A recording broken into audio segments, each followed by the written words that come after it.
1. I thought I was going to hate moving into a new house. But actually, I had fun. I played a pretty mean joke on Mom and Dad, while they were busy in the front room showing the moving men where to put stuff. I went exploring. I found a really neat room to the side of the dining room.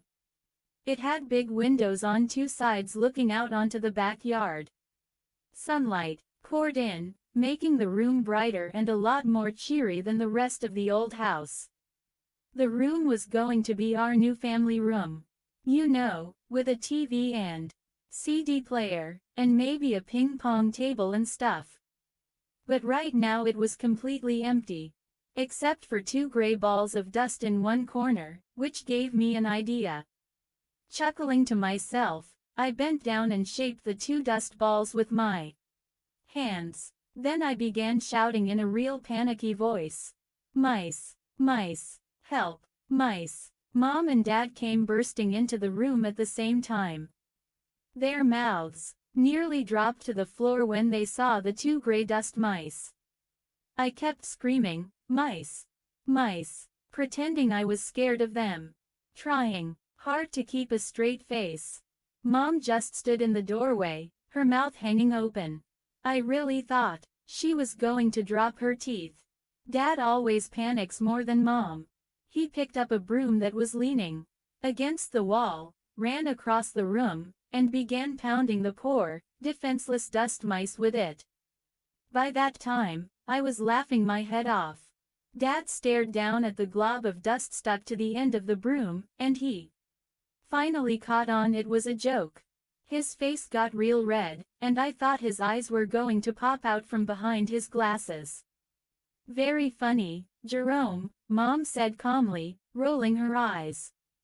Everyone calls me Jerry, but she calls me Jerome when she's upset with me. Your father and I sure appreciate your scaring us to death when we're both very nervous and overworked and trying to get moved into this house. Mom is always real sarcastic like that. I think I probably get my sense of humor from her. Dad just scratched the bald spot on the back of his head. They really looked like mice, he muttered. He wasn't angry. He's used to my jokes. They both are. Why can't you act your age?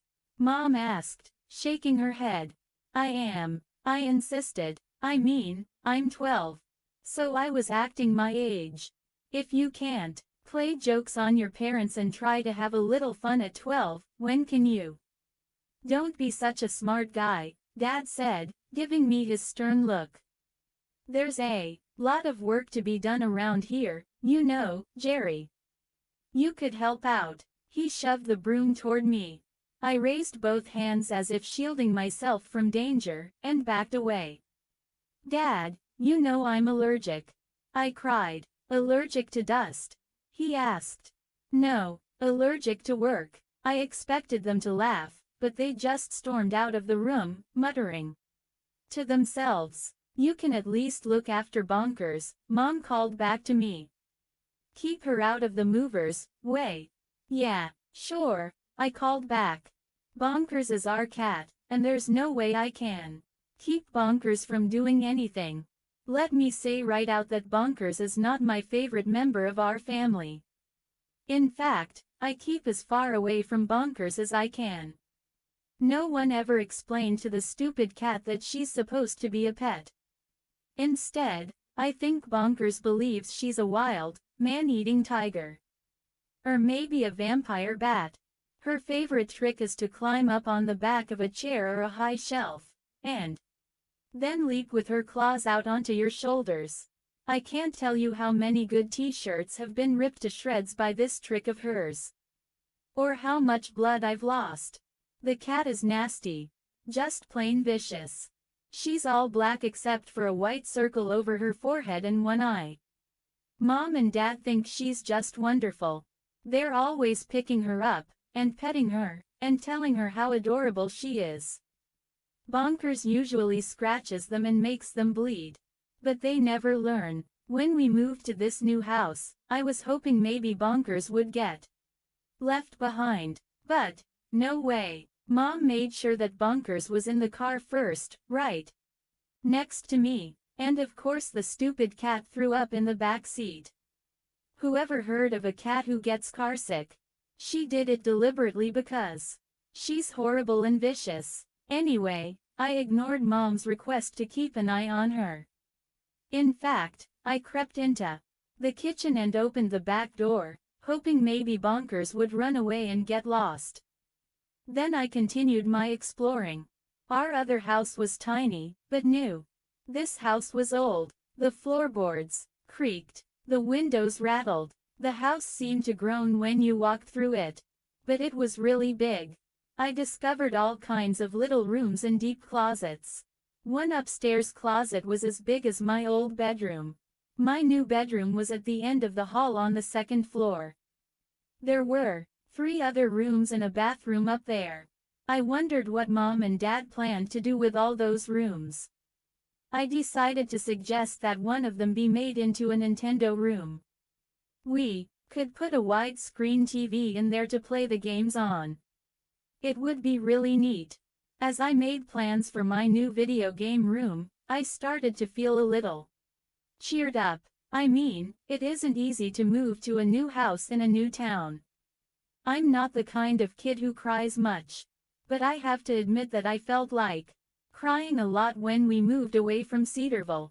Especially when I had to say goodbye to my friends. Especially Sean. Sean is a great guy. Mom and Dad don't like him too much because he's kind of noisy and he likes to burp real loud. But Sean is my best friend. I mean, he was my best friend. I don't have any friends here in New Goshen. Mom said Sean could come stay with us for a few weeks this summer. That was really nice of her, especially since she hates his burping so much. But it didn't really cheer me up. Exploring the new house was making me feel a little better. The room next to mine can be a gym, I decided. We'll get all those great-looking exercise machines they show on TV. The movers were hauling stuff into my room, so I couldn't go in there. I pulled open a door to what I thought was a closet. But to my surprise, I saw a narrow, wooden stairway. I guessed it led up to an attic. An attic. I'd never had an attic before. I'll bet it is filled with all kinds of great old stuff, I thought excitedly.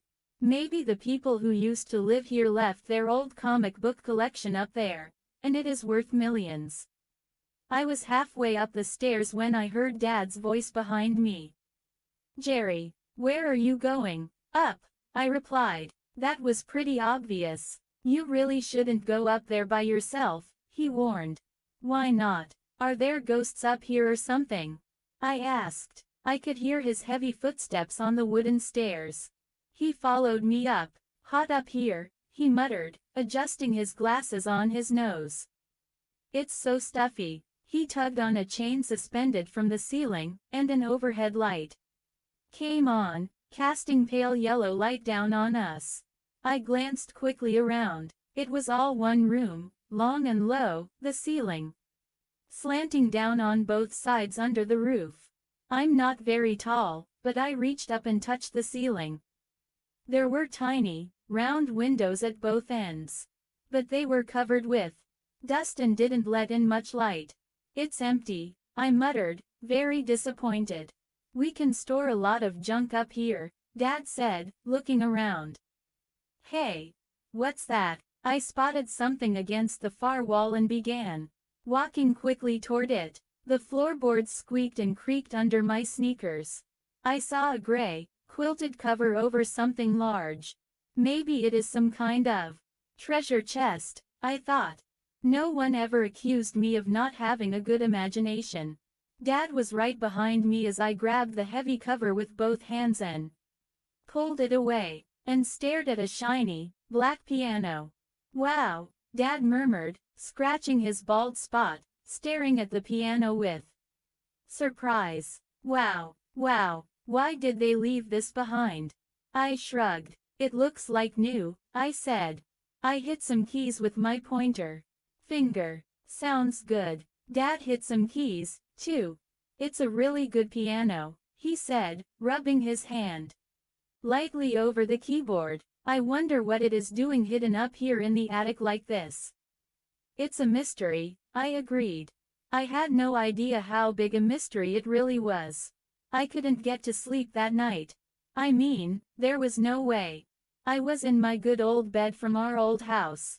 But it was facing the wrong direction, and it was against a different wall. And the light from the neighbor's back porch was shining through the window. The window rattled from the wind, and all these creepy shadows were moving back and forth across the ceiling. I'm never going to be able to sleep in this new room, I realized. It's too different, too creepy, too big. I'm going to be awake for the rest of my life. I just lay there, eyes wide open, staring up at the weird shadows. I had just started to relax and drift off to sleep when I heard the music. Piano music. At first, I thought it was coming from outside. But I quickly realized it was coming from up above me. From the attic. I sat straight up and listened. Yes, some kind of classical music.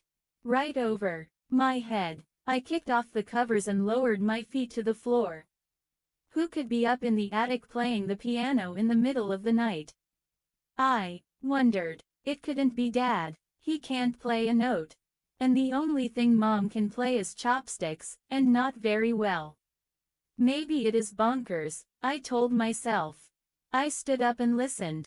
The music continued, very softly, but I could hear it clearly, every note. I started to make my way to the door and stubbed my toe against a carton that hadn't been unpacked. Ow! I cried out, grabbing my foot and hopping around until the pain faded. Mom and Dad couldn't hear me, I knew. Their bedroom was downstairs. I held my breath and listened. I could still hear the piano music above my head. Walking slowly, carefully, I stepped out of my room and into the hallway.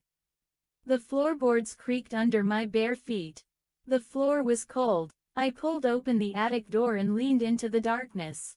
The music floated down. It was sad music, very slow, very soft. Who's up there? I stammered. The sad music continued, floating down the dark, narrow stairway to me. Who's up there? I repeated, my voice shaking just a little.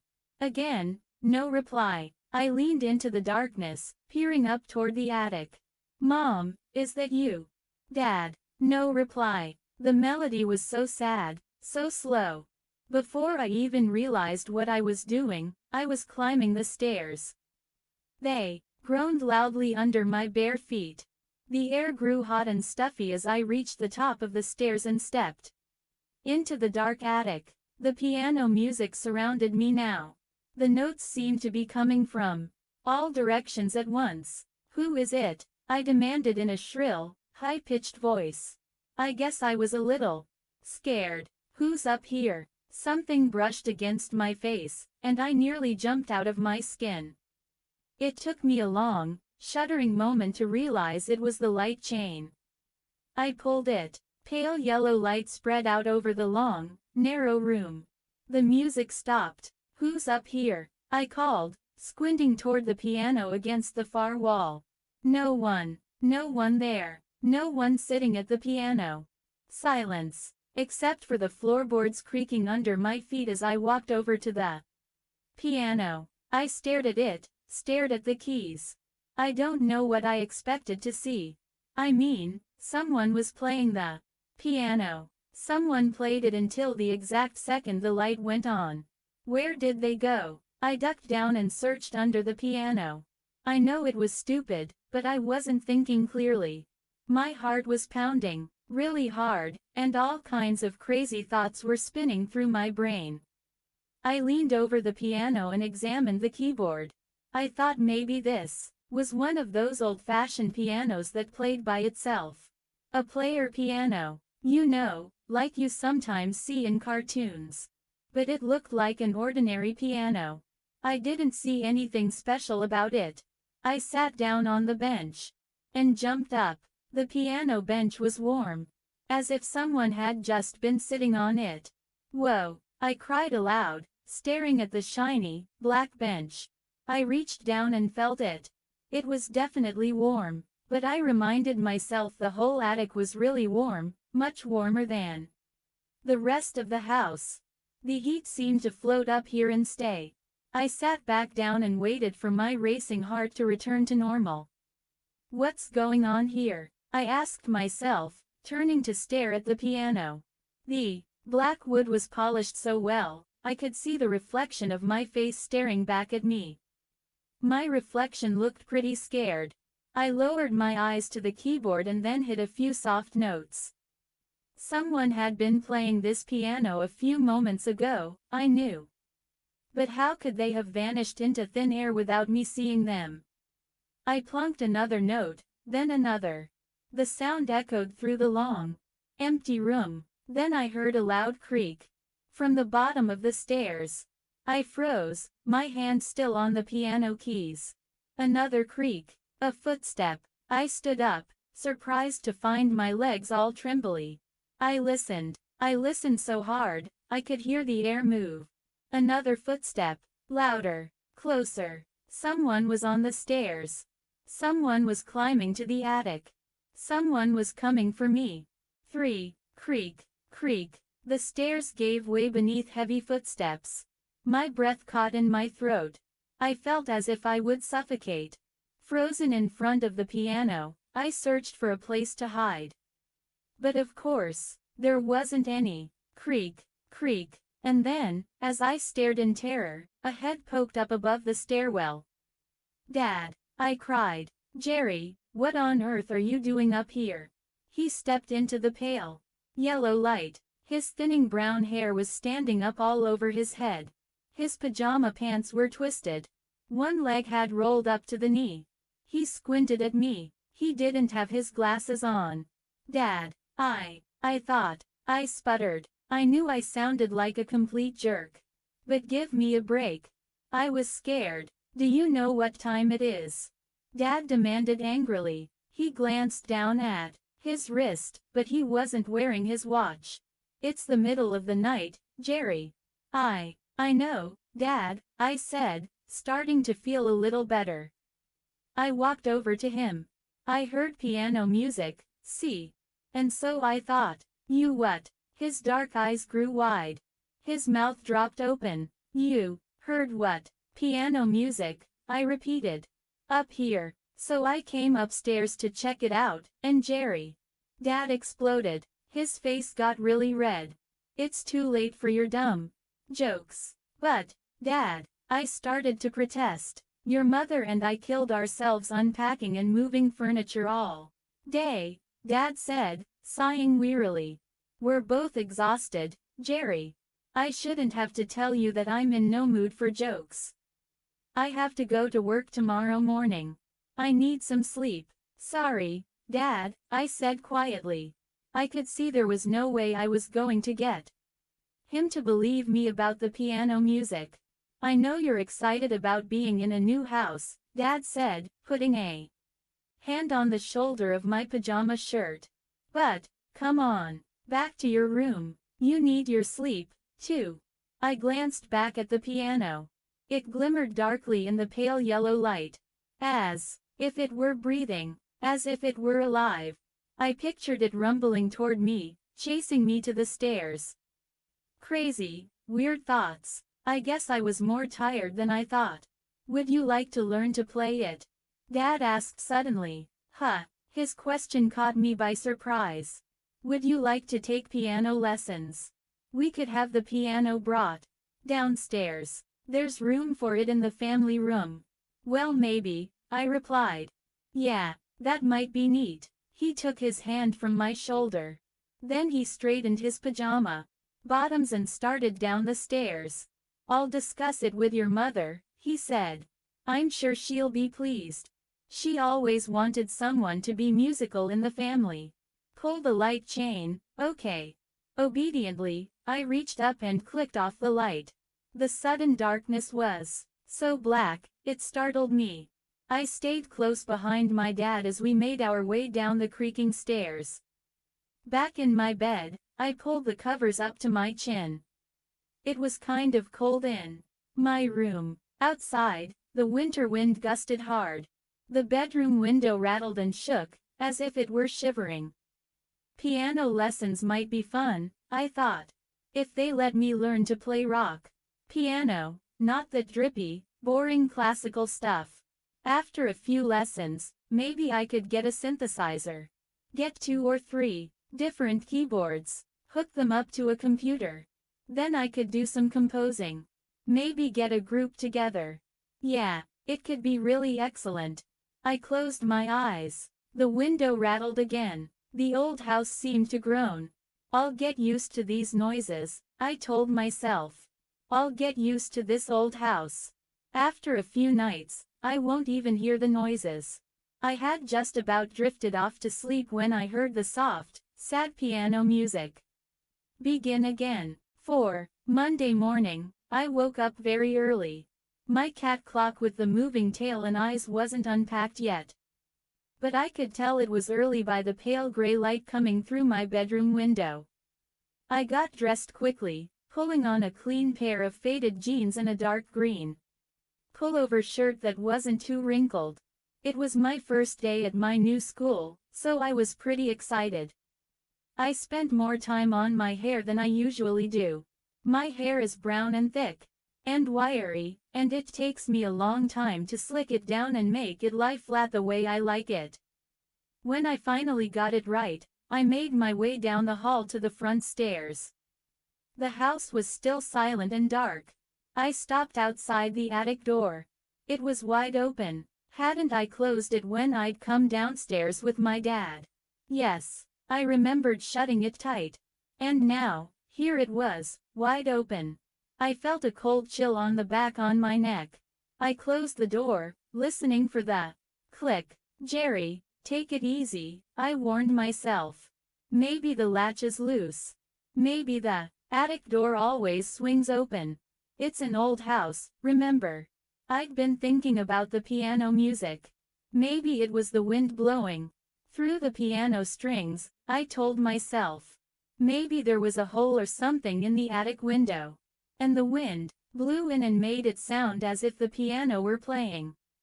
I wanted to believe it had been the wind that made that slow, sad music. I wanted to believe it, so I did. I checked the attic door one more time, making sure it was latched, then headed down to the kitchen. Mom and Dad were still in their room. I could hear them getting dressed. The kitchen was dark and a little cold. I wanted to turn up the furnace, but I didn't know where the thermostat was. Not all of our kitchen stuff had been unpacked.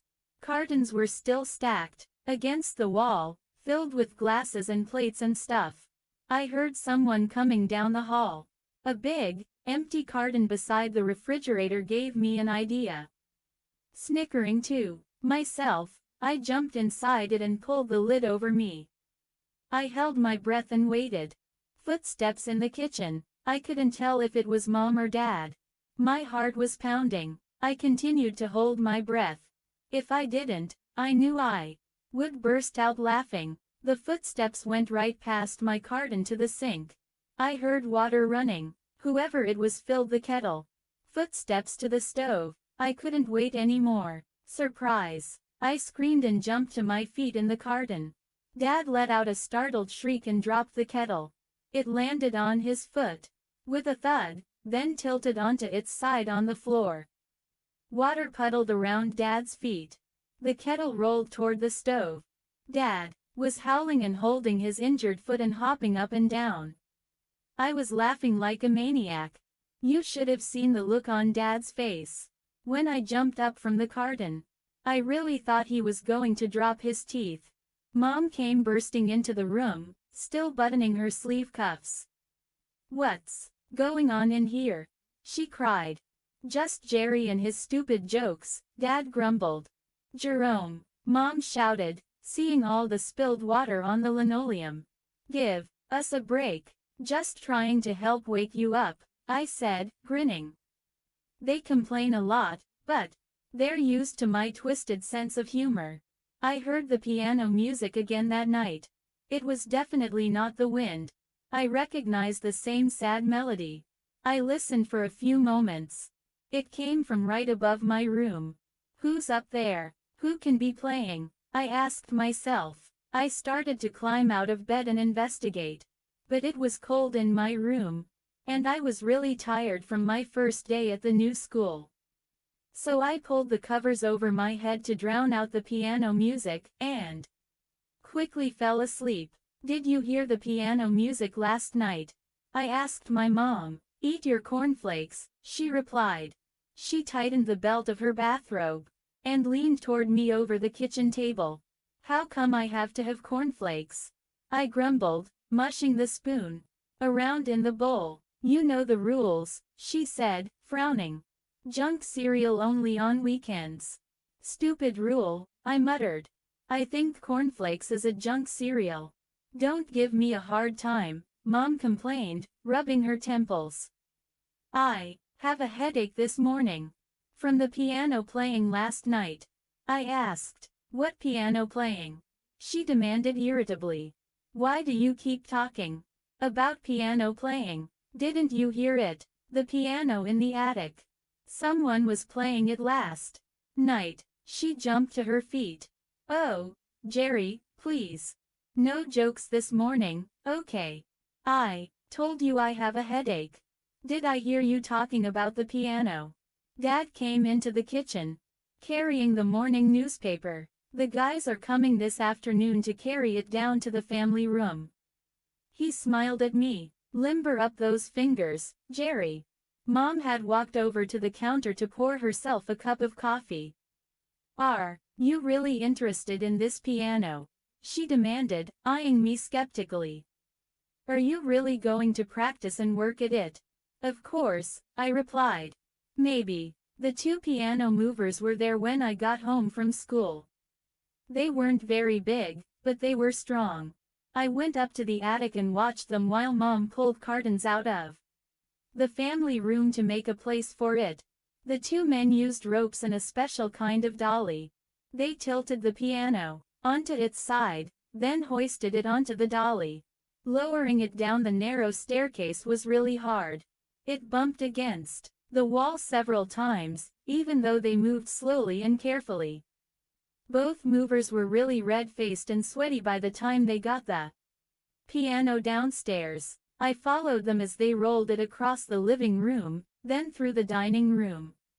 Mom came out of the kitchen, her hands jammed into her jeans pockets, and watched from the doorway as they rolled the dolly with the piano into the family room. The men strained to tilt it right side up. The black, polished wood really glowed in the bright afternoon sunlight through the family room windows. Then, as they started to lower the piano to the floor, Mom opened her mouth and started to scream. 5. The cat. The cat. Mom shrieked, her face all twisted in alarm. Sure enough, Bonkers was standing right in the spot where they were lowering the piano. The piano thudded heavily to the floor. Bonkers ran out from under it just in time. Too bad, I thought, shaking my head. That dumb cat almost got what it deserved. The men were apologizing as they tried to catch their breath, mopping their foreheads with their red and white bandanas. Mom ran to Bonkers and picked her up. My poor little kitty. Of course Bonkers swiped at Mom's arm, her claws tearing out several threads in the sweater sleeve. Mom dropped her to the floor, and the creature slithered quickly out of the room. She's a little freaked out being in a new house, Mom told the two workers. She always acts like that, I told them. A few minutes later, the movers were gone. Mom was in her room, trying to fix her sweater, and I was alone in the family room with my piano. I sat on the bench and slid back and forth on it. The bench was polished and smooth. It was real slippery. I planned a really funny comedy act where I sit down to play the piano for Mom and Dad, only the bench is so slippery, I keep sliding right onto the floor. I practiced sliding and falling for a while. I was having fun. Falling is one of my hobbies. It isn't as easy as it looks. After a while, I got tired of falling. I just sat on the bench and stared at the keys. I tried picking out a song, hitting notes until I found the right ones. I started to get excited about learning to play the piano. I imagined it was going to be fun. I was wrong. Very wrong. Saturday afternoon, I stood staring out the living room window. It was a blustery, gray day. It looked like it was about to snow. I saw the piano teacher walking up the driveway. He was right on time. 2 o'clock. Pressing my face against the window, I could see that he was big, kind of fat. He wore a long, puffy red coat and he had bushy white hair. From this distance, he sort of looked like Santa Claus. He walked very stiffly, as if his knees weren't good. Arthritis or something, I guessed. Dad had found his name in a tiny ad in the back of the New Goshen newspaper. He showed it to me. It said, "The Shriek School, New Method Piano Training." Since it was the only ad in the paper for a piano teacher, Dad called it. And now, Mom and Dad were greeting the teacher at the door and taking his heavy red coat. "Jerry, this is Dr. Shriek," Dad said, motioning for me to leave my place by the window. Dr. Shriek smiled at me. "Hello, Jerry." He really did look like Santa Claus, except he had a white mustache, no beard. He had round, red cheeks and a friendly smile, and his blue eyes sort of twinkled as he greeted me. He wore a white shirt that was coming untucked around his big belly, and baggy, gray pants. I stepped forward and shook hands with him. His hand was red and kind of spongy. "Nice to meet you, Drive Shriek," I said politely. Mom and Dad grinned at each other.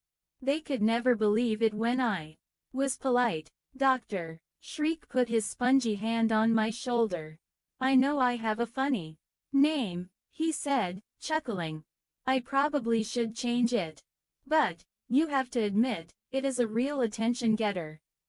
We all laughed. Dr. Shriek's expression turned serious. "Have you ever played an instrument before, Jerry?" I thought hard. "Well, I had a kazoo once." Everyone laughed again. "The piano is a little more difficult than the kazoo, Drive," Shriek said, still chuckling. "Let me see your piano." I led him through the dining room and into the family room. He walked stiffly, but it didn't seem to slow him down.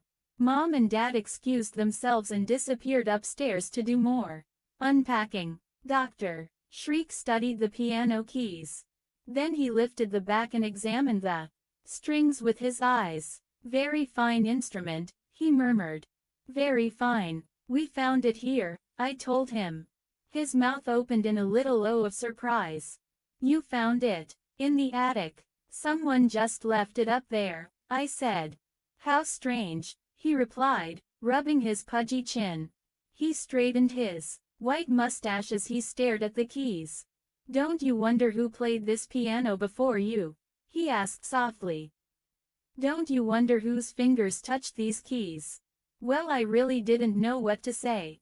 "What a mystery," he said in a whisper. Then he motioned for me to take a seat on the piano bench. I was tempted to do my comedy act and slide right off onto the floor. But I decided I'd save it for when I knew him better. He seemed like a nice, jolly kind of guy. But I didn't want him to think I wasn't serious about learning to play. He dropped down beside me on the bench. He was so wide, there was barely room for the two of us. "Will you be giving me lessons here at home every week?" I asked, scooting over as far as I could to make room. "I'll give you lessons at home at first," he replied, his blue eyes twinkling at me. "Then, if you show promise, Jerry, you can come to my school." I started to say something, but he grabbed my hands. "Let me take a look," he said, raising my hands close to his face. He turned them over and studied both sides. Then he carefully examined my fingers. "What beautiful hands!" he exclaimed breathlessly. "Excellent hands," I stared down at my hands. They didn't look like anything special to me. Just normal hands. Excellent hands. Drive, Shriek repeated. He placed them carefully on the piano keys. He showed me what each note was, starting with C, and he had me play each one with the correct finger.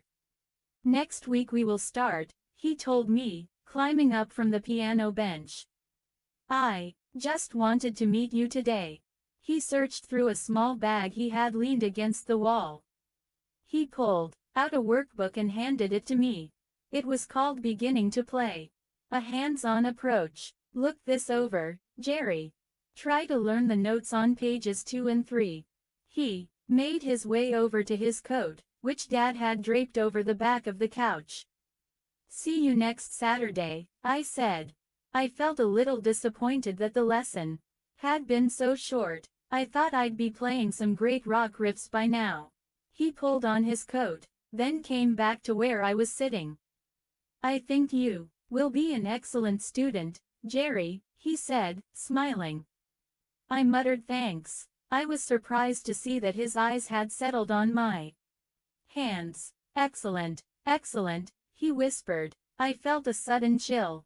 I think it was the hungry expression on his face. What's so special about my hands? I wondered. Why does he like them so much? It was weird. Definitely weird. But of course I didn't know how weird. 6. C D E F G A B C. I practiced the notes on pages 2 and 3 of the piano workbook.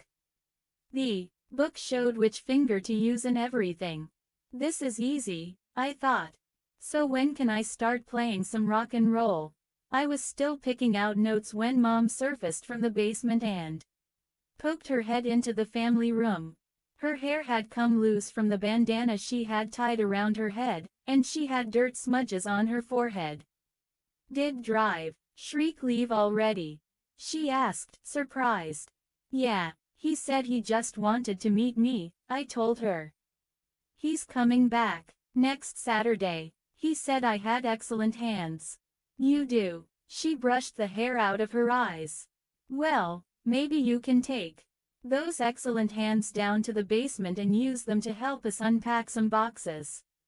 Oh, no, I cried, and I slid off the piano bench and fell to the floor. She didn't laugh. That night, I heard piano music. I sat straight up in bed and listened. The music floated up from downstairs. I climbed out of bed. The floorboards were cold under my bare feet. I was supposed to have a carpet, but Dad hadn't had time to put it down yet. The house was silent. Through my bedroom window, I could see a gentle snow coming down, tiny, fine flakes, gray against the black sky. Someone is playing the piano, I said aloud, startled by the huskiness of my sleep-filled voice. Someone is downstairs playing my piano. Mom and Dad must hear it, I thought. Their room is at the far end of the house, but they are downstairs. They must hear it. I crept to my bedroom door. The same slow, sad melody. I had been humming it just before dinner. Mom had asked me where I'd heard it, and I couldn't remember. I leaned against the doorframe, my heart pounding, and listened. The music drifted up so clearly, I could hear each note. Who was playing? Who? I had to find out. Trailing my hand along the wall, I hurried through the dark hallway. There was a nightlight by the stairway, but I was always forgetting to turn it on. I made my way to the stairs. Then, gripping the wooden banister tightly, I crept down, one step at a time, trying to be silent. Trying not to scare the piano player away. The wooden stairs creaked quietly under my weight. But the music continued, soft and sad, almost mournful. Tiptoeing and holding my breath, I crossed the living room. A streetlight cast a wash of pale yellow across the floor. Through the large front window, I could see the tiny snowflakes drifting down. I nearly tripped over an unpacked carton of vases left next to the coffee table, but I grabbed the back of the couch and kept myself from falling. The music stopped. then started again. I leaned against the couch, waiting for my heart to stop pounding so hard. Where are Mom and Dad? I wondered, staring toward the back hallway, where their room was. Can't they hear the piano, too? Aren't they curious? Don't they wonder, who is in the family room in the middle of the night, playing such a sad song? I took a deep breath and pushed myself away from the couch. Slowly, silently, I made my way through the dining room. It was darker back there. No light from the street. I moved carefully, aware of all the chairs and table legs that could trip me up. The door to the family room stood just a few feet ahead of me. The music grew louder. I took a step, then another. I moved into the open doorway. Who is it? Who is it? I peered into the darkness. But before I could see, someone uttered a horrifying shriek behind me, and shoved me hard, pushing me down to the floor. 7. I hit the floor hard on my knees and elbows. Another loud shriek.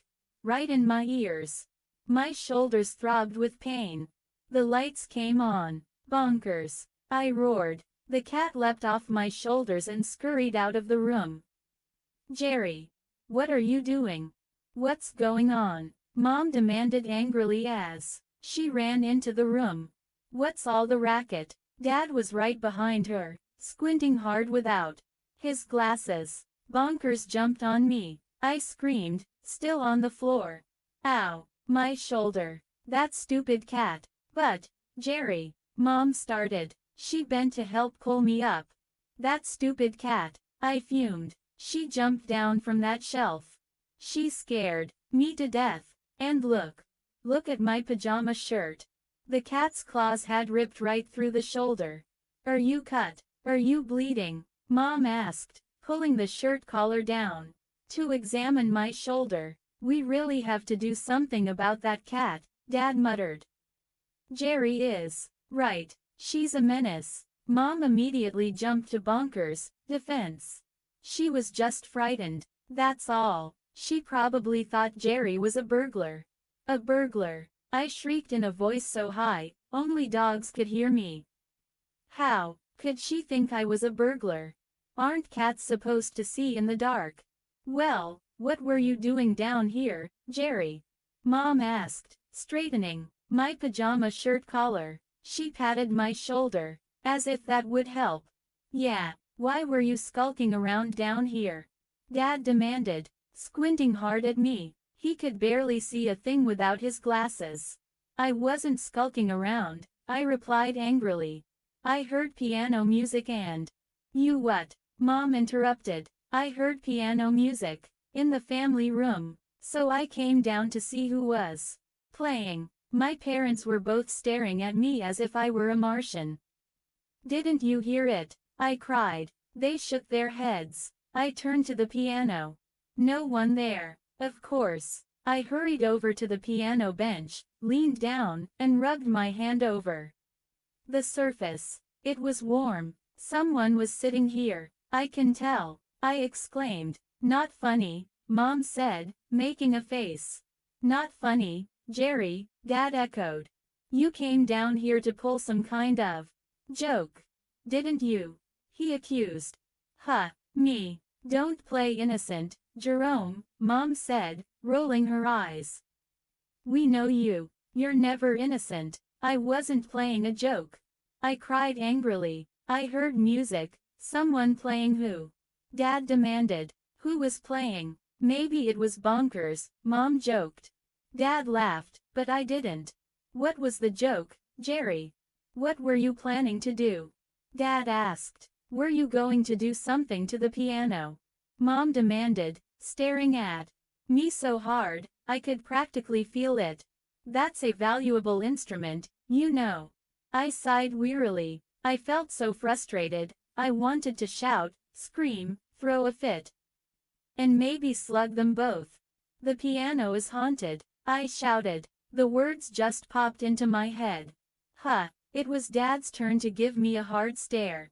It must be haunted, I insisted, my voice shaking. It keeps playing. But there's no one playing it. I've heard enough, Mom muttered, shaking her head. I'm going back to bed. Ghosts, huh? Dad asked, rubbing his chin thoughtfully. He stepped up to me and lowered his head, the way he does when he's about to unload something serious. Listen, Jerry, I know this house might seem old and kind of scary. And I know how hard it was for you to leave your friends behind and move away. Dad, please, I interrupted, but he kept going. The house is just old, Jerry. Old and a little rundown. But that doesn't mean it is haunted. These ghosts of yours. Don't you see? They're really your fears coming out. Dad was a psychology major in college. Skip the lecture, Dad, I told him. I'm going to bed. Okay, Jer, he said, patting my shoulder. Remember. In a few weeks. You'll know I'm right. In a few weeks, this ghost business will all seem silly to you. Boy, was he wrong. I slammed my locker shut and started to pull on my jacket. The long school hallway echoed with laughing voices, slamming lockers, calls and shouts. The halls were always noisier on Friday afternoons. School was over, and the weekend was here. Ooh, what's that smell? I cried, making a disgusted face. Beside me, a girl was down on her knees, pawing through a pile of junk on the floor of her locker. I wondered where that apple disappeared to. She exclaimed. She climbed to her feet, holding a shriveled, brown apple in one hand. The sour aroma invaded my nostrils. I thought I was going to hurl. I must have been making a funny face, because she burst out laughing. Hungry. She pushed the disgusting thing in my face. No thanks. I pushed it back toward her. You can have it. She laughed again. She was kind of pretty. She had long, straight black hair. And green eyes. She set the rotten apple down on the floor. You're the new kid, right? She asked. I'm Kim. Kim Lee Chin. Hi, I said. I told her my name. You're in my math class. And science class, I told her. She turned back to her locker, searching for more stuff. I know, she replied. I saw you fall out of your chair when Ms. Klein called on you. I just did that to be funny, I explained quickly. I didn't really fall. I know, she said. She pulled a heavy gray wool sweater down over her lighter sweater. Then she reached down and removed a black violin case from her locker. Is that your lunchbox? I joked. I'm late for my violin lesson, she answered, slamming her locker shut. She struggled to push the padlock closed. I'm taking piano lessons, I told her. Well, I mean I just started. You know, I live across the street from you, she said, adjusting her backpack over her shoulder. I watched you move in. Really? I replied, surprised. Well, maybe you could come over and we could play together. I mean, play music. You know, I'm taking lessons every Saturday with Dr. Shriek. Her mouth dropped open in horror as she stared at me. You're doing what? She cried. Taking piano lessons with Dr. Shriek, I repeated. Oh, she uttered a soft cry, spun around, and began running toward the front door. Hey, Kim, I called after her. Kim, what's wrong? But she disappeared out the door. 8 excellent hands. Excellent, Dr. Shriek declared. Thanks, I replied awkwardly. I was seated at the piano bench, hunched over the piano, my hands spread over the keys. Dr. Shriek stood beside me, staring down at my hands. Now play the piece again, he instructed, raising his blue eyes to mine. His smile faded beneath his white mustache as his expression turned serious. Play it carefully, my boy. Slowly and carefully. Concentrate on your fingers. Each finger is alive, remember, alive. My fingers are alive, I repeated, staring down at them. What a weird thought, I told myself. I began to play, concentrating on the notes on the music sheet propped Above the keyboard, it was a simple melody, a beginner's piece by Bach. I thought it sounded pretty good. The fingers, doctor, Shriek cried. He leaned down toward the keyboard, bringing his face close to mine. Remember, the fingers are alive. What's with this guy and fingers? I asked myself. I finished the piece. I glanced up to see a frown darken his face. Pretty good, Jerry, he said softly. Now let us try it a bit faster. I goofed up the middle part, I confessed. You lost your concentration, he replied. He reached down and spread my fingers over the keys. Again, he instructed. But faster. And concentrate. Concentrate on your hands. I took a deep breath and began the piece again. But this time I messed it up. Immediately, I started over. It sounded pretty good. Only a few clunkers. I wondered if Mom and Dad could hear it. Then I remembered they had gone grocery shopping. Dr. Shriek and I were alone in the house. I finished the piece and lowered my hands to my lap with a sigh. Not bad. Now faster. Drive, Shriek ordered. Maybe we should try another piece, I suggested. This is getting kind of boring. Faster this time, he replied, totally ignoring me. The hands, Jerry. Remember the hands. They're alive. Let them breathe. Let them breathe. I stared down at my hands, expecting them to talk back to me. Begin, drive, Shriek instructed sternly, leaning over me. Faster. Sighing, I began to play again. The same boring tune. Faster. The instructor cried. Faster, Jerry. I played faster. My fingers moved over the keys, pounding them hard. I tried to concentrate on the notes, but I was playing too fast for my eyes to keep up. Faster, Doctor, Shriek cried excitedly, staring down at the keyboard. That's it. Faster, Jerry. My fingers were moving so fast, they were a blur. Faster, faster. Was I playing the right notes? I couldn't tell. It was too fast to hear. Faster, Jerry. Doctor, Shriek instructed, screaming at the top of his lungs. Faster. The hands are alive. Alive. I can't do it, I cried. Please. Faster.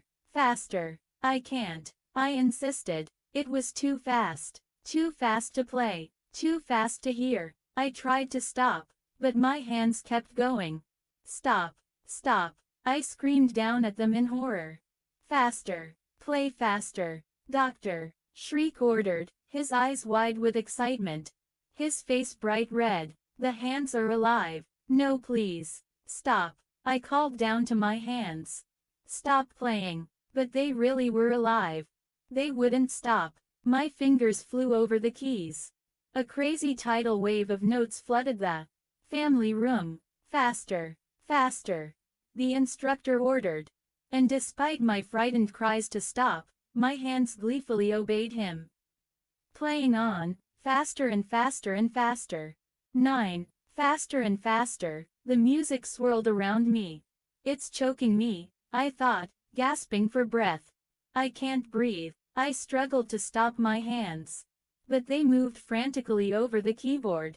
Playing louder, louder. My hands began to ache. They throbbed with pain, but still they played. Faster, louder, until I woke up. I sat up in bed, wide awake, and realized I was sitting on my hands. They both tingled painfully, pins and needles. My hands had fallen asleep. I had been asleep. The weird piano lesson. It was a dream. A strange nightmare. It's still Friday night, I said aloud. The sound of my voice helped bring me out of the dream. I shook my hands, trying to get the circulation going, trying to stop the uncomfortable tingling. My forehead was sweating, a cold sweat. My entire body felt clammy. The pajama shirt stuck damply to my back. I shuddered, suddenly chilled, and realized the piano music hadn't stopped. I gasped and gripped the bedcovers tightly. Holding my breath, I listened. The notes floated into my dark bedroom. Not the frantic roar of notes from my dream. The slow, sad melody I had heard before. Still trembling from my frightening dream, I climbed silently out of bed. The music floated up from the family room, so soft, so mournful. Who was playing down there? My hands still tingled as I made my way over the cold floorboards to the doorway. I stopped in the hall and listened. The tune ended, then began again. Tonight I am going to solve this mystery, I told myself. My heart was pounding. My entire body was tingling now. Pins and needles, up and down my back. Ignoring how frightened I felt, I walked quickly down the hall to the stairway. The dim night light down near the floor made my shadow rise up on the wall. It startled me for a moment. I hung back, but then I hurried down the stairs, leaning hard on the banister to keep the steps from creaking. The piano music grew louder as I crossed the dark living room. Nothing is going to stop me tonight, I told myself. Nothing. Tonight I am going to see who is playing the piano. The music continued, soft high notes, so light and sad. I tiptoed carefully through the dining room, holding my breath, listening to the music. I stepped up to the doorway to the family room. The music continued, a little louder. The same melody, over and over. Peering into the darkness, I stepped into the room. One step, another. The piano was only a few feet in front of me. The music was so clear, so close. But I couldn't see anyone on the piano bench. I couldn't see anyone there at all. Who was playing? Who was playing this sad, sad music in the darkness? Trembling all over, I took another step closer. Another step. Who? Who's there? I called out in a choked whisper. I stopped, my hands knotted tensely into tight fists at my sides. I stared hard, into the blackness, straining to see. The music continued. I could hear fingers on the keys, hear the slide of feet on the pedals. Who's there? Who's playing? My voice was tiny and shrill. There's no one here, I realized to my horror. The piano is playing, but there's no one here.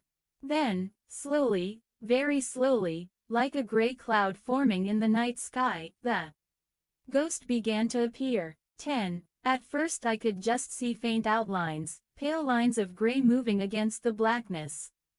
I gasped. My heart was pounding so hard, I thought it would burst. The gray lines took shape, began to fill in. I stood frozen in terror, too frightened to run or even look away. And as I stared, a woman came into view. I couldn't tell if she was young or old. She had her head down and her eyes closed, and was concentrating on the piano keys. She had long, wavy hair hanging loose down to her shoulders. She wore a short-sleeved top and a long skirt. Her face, her skin, her hair, all gray. Everything was gray. She continued to play as if I weren't standing there. Her eyes were closed. Her lips formed a sad smile. She was kind of pretty, I realized. But she was a ghost. A ghost playing the piano in our family room. Who are you? What are you doing here? My high-pitched, tight voice startled me. The words came flying out, almost beyond my control. She stopped playing and opened her eyes. She stared hard at me, studying me. Her smile faded quickly. Her face revealed no emotion at all. I stared back, into the gray. It was like looking at someone in a heavy, dark fog. With the music stopped, the house had become so quiet, so terrifyingly quiet. Who are you? I repeated, stammering in my tiny voice. Her gray eyes narrowed in sadness. This is my house, she said. Her voice was a dry whisper, as dry as dead leaves. As dry as death. This is my house. The whispered words seemed to come from far away. So soft I wasn't sure I had heard them.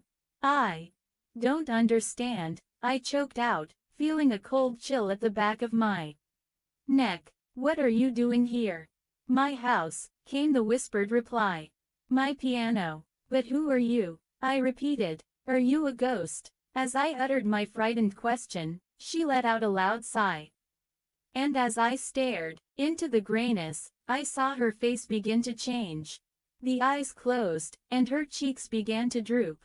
Her gray skin appeared to fall, to melt away. It drooped like cookie batter, like soft clay. It fell onto her shoulders, then tumbled to the floor. Her hair followed, falling off in thick clumps. A silent cry escaped my lips as her skull was revealed. Her gray skull. Nothing remained of her face except for her eyes, her gray eyes, which bulged in the open sockets, staring at me through the darkness. Stay away from my piano, she rasped. I'm warning you. Stay away. I backed up and turned away from the hideous, rasping skull. I tried to scramble away, but my legs didn't cooperate. I fell, hit the floor on my knees. I struggled to pull myself up, but I was shaking too hard. Stay away from my piano. The gray skull glared at me with its bulging eyes. Mom, Dad. I tried to scream, but it came out a muffled whisper. I scrambled to my feet, my heart pounding, my throat closed tight with fear.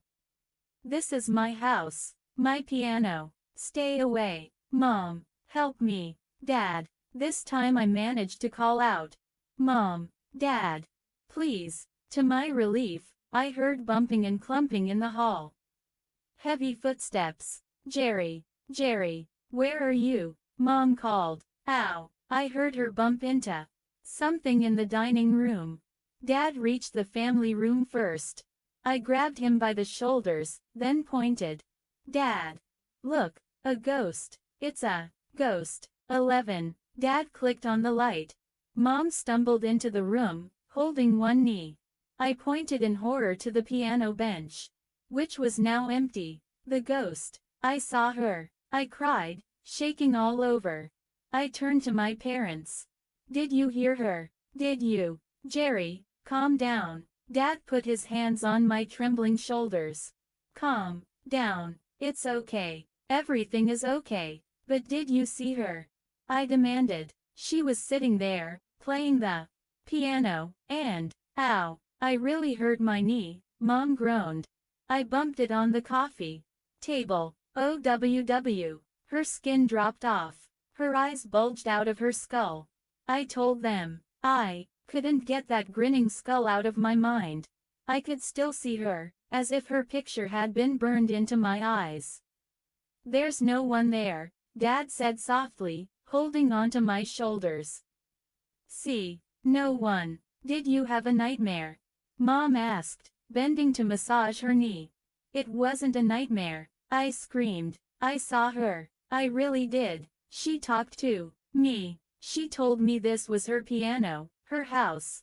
Let's sit down and talk about this, Mom suggested. Would you like a cup of hot cocoa? You don't believe me, do you? I cried angrily. I'm telling you the truth. We don't really believe in ghosts, Dad said quietly. He guided me to the red leather couch against the wall and sat down beside me. Yawning, Mom followed us, lowering herself onto the soft couch arm. You don't believe in ghosts, do you, Jerry? Mom asked. I do now, I exclaimed. Why don't you listen to me? I heard her playing the piano. I came downstairs and I saw her. She was a woman. She was all gray, and her face fell off, and her skull showed through.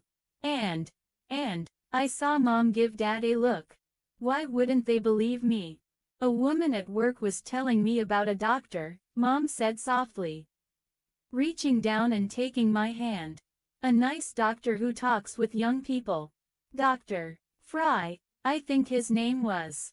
Huh, you mean a psychiatrist? I cried shrilly. You think I'm crazy? No, of course not, Mom replied quickly, still holding on to my hand.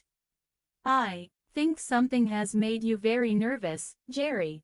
And I don't think it would hurt to talk to someone about it. What are you nervous about, Jer?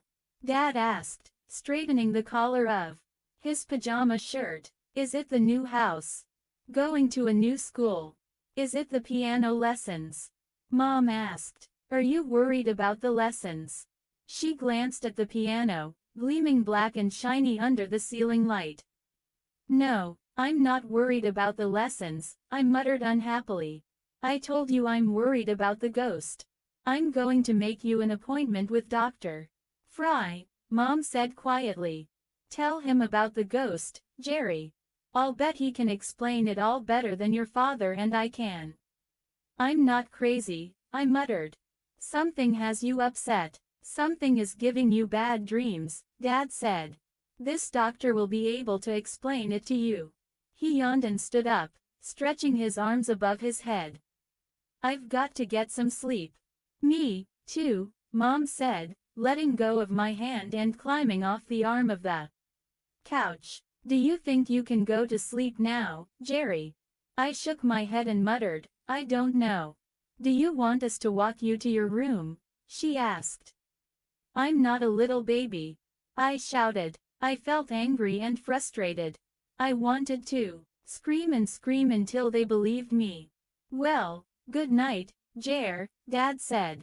Tomorrow's Saturday, so you can sleep late. Yeah, sure, I muttered. If you have any more bad dreams, wake us up, Mom said. Dad clicked off the light. They headed down the hall to their room. I made my way across the living room to the front stairs.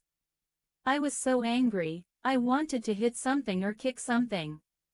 I was really insulted, too, but as I climbed the creaking stairs in the darkness, my anger turned to fear. The ghost had vanished from the family room. What if she was waiting for me up in my room? What if I walked into my room and the disgusting gray skull with the bulging eyeballs was staring at me from my bed? The floorboards squeaked and groaned beneath me as I slowly made my way through the hall to my room. I suddenly felt cold all over. My throat tightened. I struggled to breathe. She's in there. She's in there waiting for me.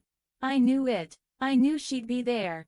And if I scream, if I cry for help, Mom and Dad will just think I'm crazy. What does the ghost want? Why does she play the piano every night? Why did she try to frighten me? Why did she tell me to stay away? The questions rolled through my mind. I couldn't answer them. I was too tired, too frightened to think clearly. I hesitated outside my room, breathing hard. Then, holding onto the wall, I gathered my courage and stepped inside. As I moved into the darkness, the ghost rose up in front of my bed. 12. I uttered a choked cry and staggered back into the doorway. Then I realized I was staring at my covers. I must have kicked them over the foot of the bed during my nightmare about Dr. Shriek. They stood in a clump on the floor.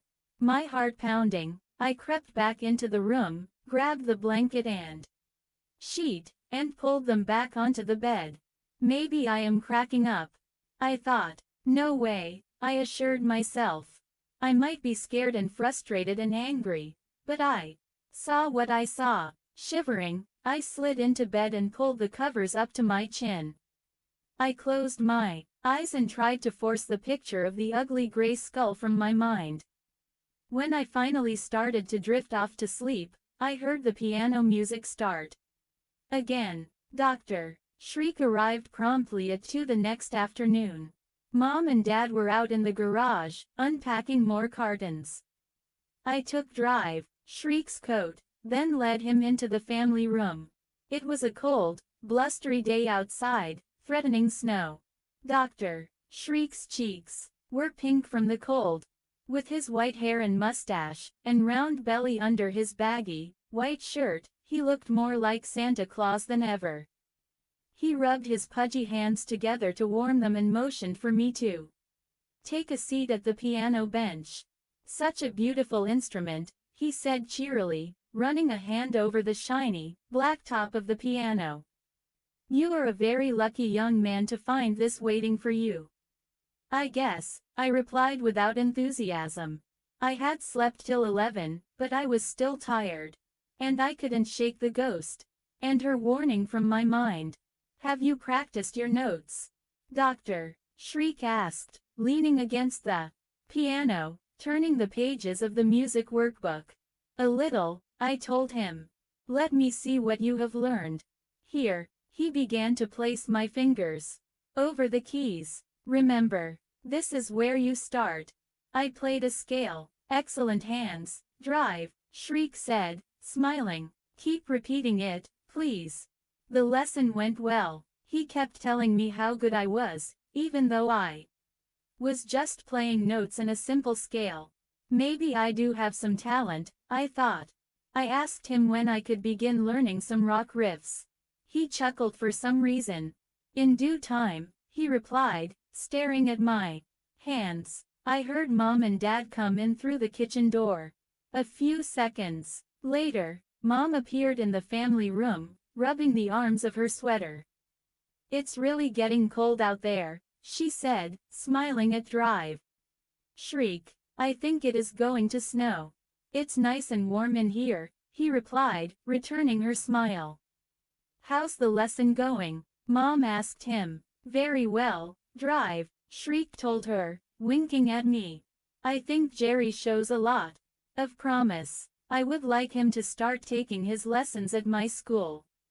That's wonderful, Mom exclaimed. Do you really think he has talent? He has excellent hands, Drive, Shriek replied. Something about the way he said it gave me a cold chill.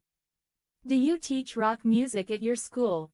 I asked. He patted my shoulder. We teach all kinds of music. My school is very large, and we have many fine instructors. We have students of all ages there.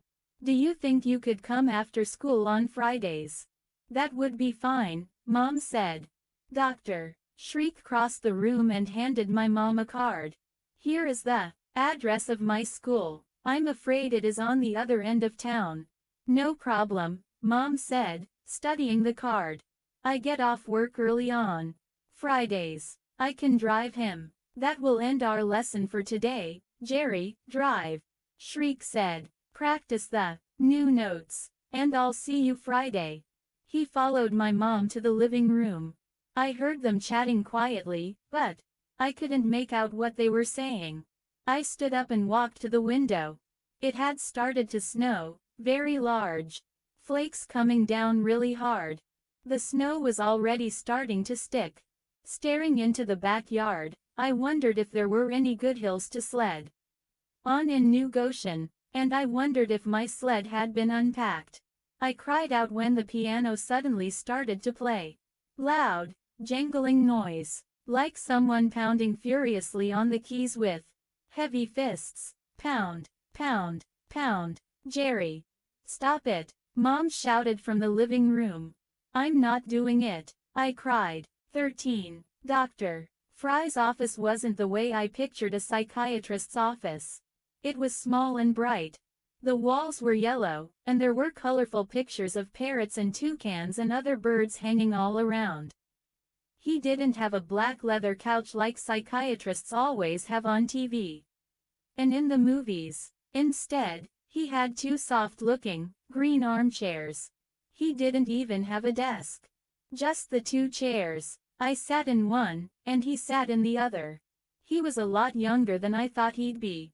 He looked younger than my dad. He had wavy red hair, slicked down with some kind of gel or something, I think. And he had a face full of freckles. He just didn't look like a psychiatrist at all.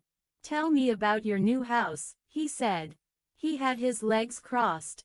He rested his long notepad on them as he studied me. It's a big, old house, I told him. That's about it. He asked me to describe my room, so I did. Then we talked about the house we moved from and my old room. Then we talked about my friends back home. Then we talked about my new school. I felt nervous when we started. But he seemed okay. He listened carefully to everything I said, and he didn't give me funny looks, like I was crazy or something. Even when I told him about the ghost. He scribbled down a few notes when I told him about the piano playing late at night. He stopped writing when I told him how I'd seen the ghost, and how her hair fell off and then her face, and how she had screamed at me to stay away. My parents didn't believe me, I said, squeezing the soft arms of the chair. My hands were sweating. It's a pretty weird story, Drive. Fry replied. If you were your mom or dad, and your kid told you that story, would you believe it? Sure, I said, if it was true. He chewed on his pencil eraser and stared at me. Do you think I'm crazy? I asked. He lowered his notepad. He didn't smile at the question. No, I don't think you're crazy, Jerry, but the human mind can be really strange sometimes. Then he launched into this long lecture about how sometimes we're afraid of something, but we don't admit to ourselves that we're afraid. So our mind does all kinds of things to show that we're afraid, even though we keep telling ourselves that we're not afraid. In other words, he didn't believe me, either. Moving to a new house creates all kinds of stress, he said. It is possible to start imagining that we see things, that we hear things, just so we don't admit to ourselves what we're really afraid of. I didn't imagine the piano music, I said. I can hum the melody for you. And I didn't imagine the ghost. I can tell you just what she looked like. Let's talk about it next week, he said, climbing to his feet. Our time is up, but until next time, I just want to assure you that your mind is perfectly normal. You're not crazy, Jerry. You shouldn't think that for a second. He shook my hand. You'll see, he said, opening the door for me. You'll be amazed at what we figure out is behind that ghost of yours. I muttered thanks and walked out of his office. I made my way through the empty waiting room and stepped into the hallway, and then I felt the ghost's icy grip tighten around my neck. 14. The unearthly cold shot through my entire body. Uttering a terrified cry, I jerked away and spun around to face her. Mom, I cried, my voice shrill and tiny. Sorry, my hands are so cold, she replied calmly, unaware of how badly she had scared me. It's freezing out. Didn't you hear me calling you? No, I told her. My neck still tingled. I tried to rub the cold away. I was thinking about stuff, and, well, I didn't mean to scare you, she said, leading the way across the small parking lot to the car.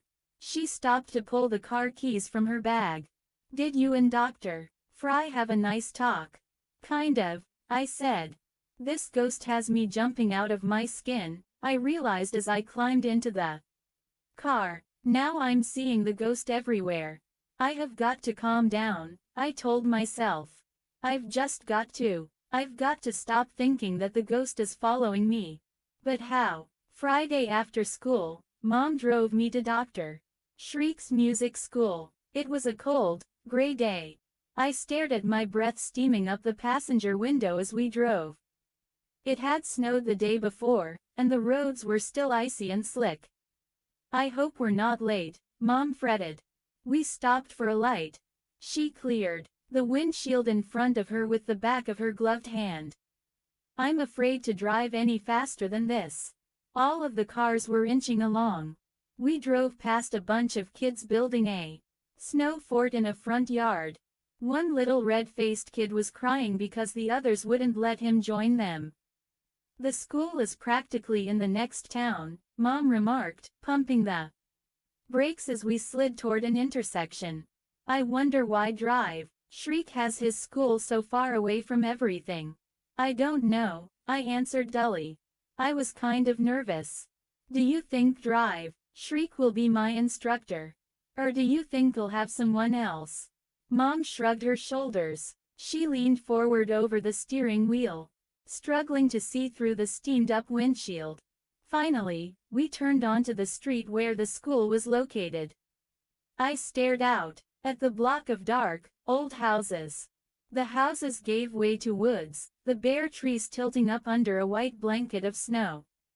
On the other side of the woods stood a brick building, half hidden behind tall hedges. This must be the school, Mom said, stopping the car in the middle of the street and staring up at the old building. There's no sign or anything, but it is the only building for blocks. It's creepy looking, I said. Squinting through the windshield, she pulled the car into a narrow gravel driveway, nearly hidden by the tall, snow-covered hedges. Are you sure this is it? I asked. I cleared a spot on the window with my hand and peered through it. The old building looked more like a prison than a school. It had rows of tiny windows above the ground floor, and the windows were all barred. Thick ivy covered the front of the building, making it appear even darker than it was. I'm pretty sure, Mom said, biting her lip. She lowered the window and stuck her head out, gazing up at the enormous, old house. The sound of piano music floated into the car. Notes and scales and melodies all mixed together. Yeah, we've found it, Mom declared happily. Go on, Jerry. Hurry. You're late. I'm going to go pick up something for dinner. I'll be back in an hour. I pushed open the car door and stepped out onto the snowy driveway. My boots crunched loudly as I started to jog toward the building. The piano music grew louder. Scales and songs jumbled together into a deafening rumble of noise. A narrow walk led up to the front stoop. The walk hadn't been shoveled, and a layer of ice had formed under the snow. I slipped and nearly fell as I approached the entrance. I stopped and gazed up. It looks more like a haunted house than a music school, I thought with a shiver. Why did I have such a heavy feeling of dread? Just nervous, I told myself. Shrugging away my feeling, I turned the cold brass doorknob and pushed open the heavy door. It creaked open slowly. Taking a deep breath, I stepped into the school. 15. A long, narrow hall stretched before me. The hall was surprisingly dark. Coming in from the bright, white snow, it took my eyes a long time to adjust. The walls were a dark tile. My boots thudded noisily on the hard floor. Piano notes echoed through the hall. The music seemed to burst out from all directions. Where is Dr. Shriek's office? I wondered. I made my way down the hall. The lights grew dimmer. I turned into another long hallway, and the piano music grew louder. There were dark brown doors on both sides of this corridor. The doors had small, round windows in them. As I continued walking, I glanced into the windows. I could see smiling instructors in each room, their heads bobbing in rhythm to piano music. Searching for the office, I passed door after door. Each room had a student and an instructor. The piano sounds became a roar, like an ocean of music crashing against the dark tile walls. Dr. Shriek really has a lot of students, I thought. There must be 100 pianos playing at once. I turned another corner and then another. I suddenly realized I had completely lost my sense of direction. I had no idea where I was. I couldn't find my way back to the front door if I wanted to. Dr. Shriek, where are you? I muttered to myself. My voice was drowned out by the booming piano music that echoed off the walls and low ceiling. I began to feel a little frightened. What if these dark halls twisted on forever? I imagined myself walking for the rest of my life, unable to find my way out, deafened by the pounding piano music. Jerry, stop scaring yourself, I said aloud. Something caught my eye. I stopped walking and stared up at the ceiling. A small, black camera was perched above my head. It appeared to be a video camera, like the security cameras you see in banks and stores. Was someone watching me on a TV screen somewhere? If they were, why didn't they come help me find the way to Dr. Shriek? I began to get angry. What kind of school was this? No signs, no office, no one to greet people. As I turned another corner, I heard a strange thumping sound. At first I thought it was just another piano in one of the practice rooms. The thumping grew louder, closer. I stopped in the middle of the hall and Listened. A high-pitched whine rose up over the thumping sounds. Louder, louder. The floor seemed to shake. And as I stared down the dark hall, an enormous monster turned the corner. Its huge, square body glowed in the dim light as if it were made of metal. Its rectangular head bobbed near the ceiling. Its feet crashed against the hard floor as it moved to attack me. Eyes on the sides of its head flashed an angry red. No, I cried, swallowing hard. It uttered its high-pitched whine in reply. Then it lowered its gleaming head, as if preparing for battle. I spun away, determined to escape. To my shock, as I turned, I saw Dr. Shriek. He stood just a few yards down the hall.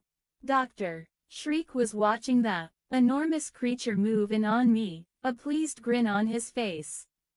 16. I stopped short with a loud gasp. Behind me, the creature was stomping closer, blasting out its angry whine. Ahead of me, Drive. Shriek, his blue eyes glowing with pleasure, blocked my escape. I cried out, preparing to be caught from behind by the silvery monster. But it stopped. Silence. No crashing of its heavy metallic feet. No shrill whine. Hello, Jerry, Drive. Shriek said calmly, still grinning. What are you doing, all the way back here? Breathing hard, I pointed to the monster, which stood silently, staring down at me. You are admiring our floor sweeper. Dr. Shriek asked. You're what? I managed to choke out. Our floor sweeper. It is rather special, Drive. Shriek said. He stepped past me and put a hand on the front of the thing. It is a machine. I stammered. He laughed. You didn't think it was alive, did you? I just gaped at it. I was still too freaked out to speak. Mr. Toggle, our janitor, built this for us, Drive. Shriek said, rubbing his hand along the square metal front of it. It works like a dream. Mr. Toggle can build anything. He's a genius, a true genius. Why does it have a face? I asked, hanging back against the wall.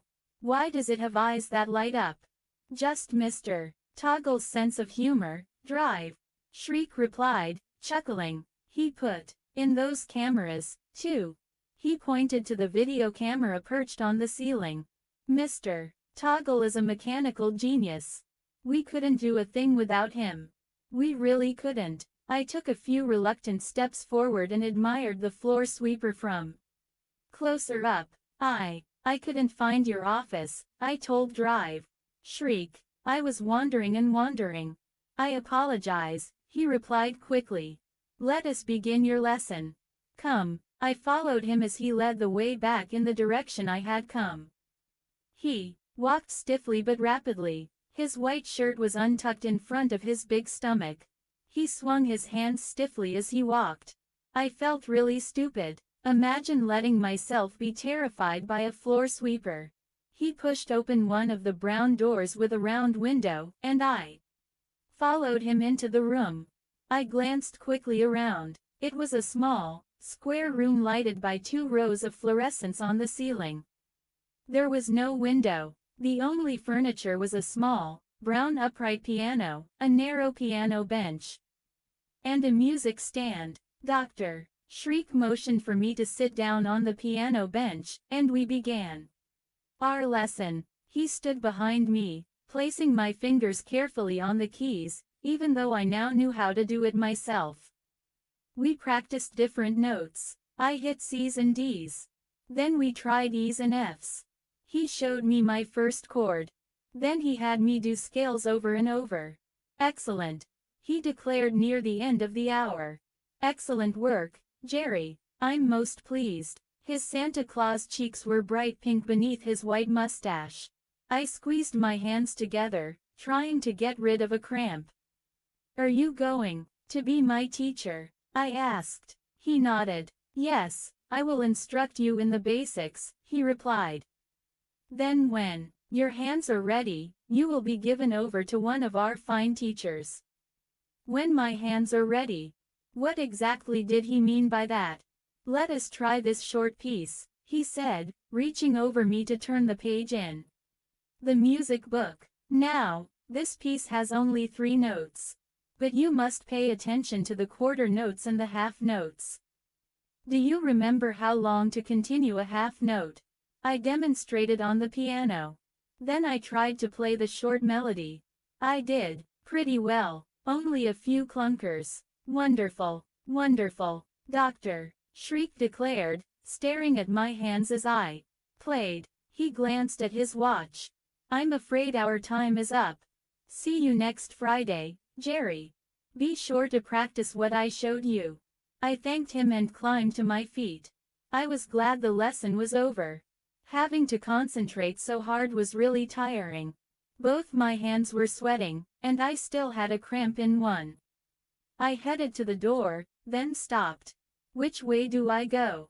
I asked. How do I get to the front? Dr. Shriek was busy collecting the worksheets we had used, tucking them into the music book. Just keep going left, he said without looking up.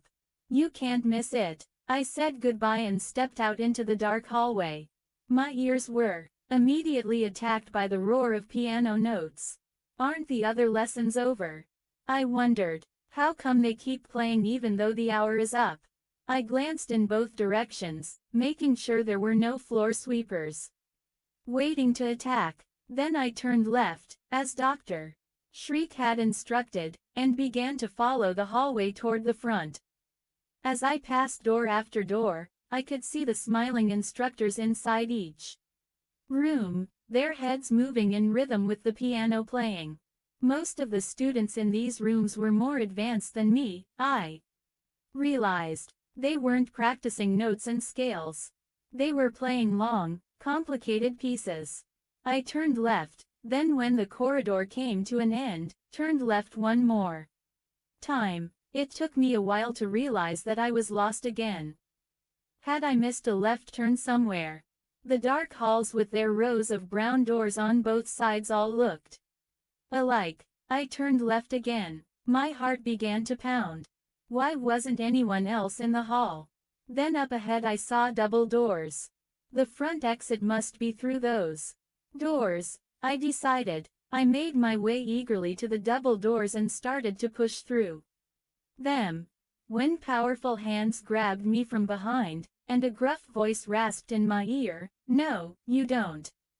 17. Huh! I uttered a startled cry. The hands pulled me back, then let go of my shoulders.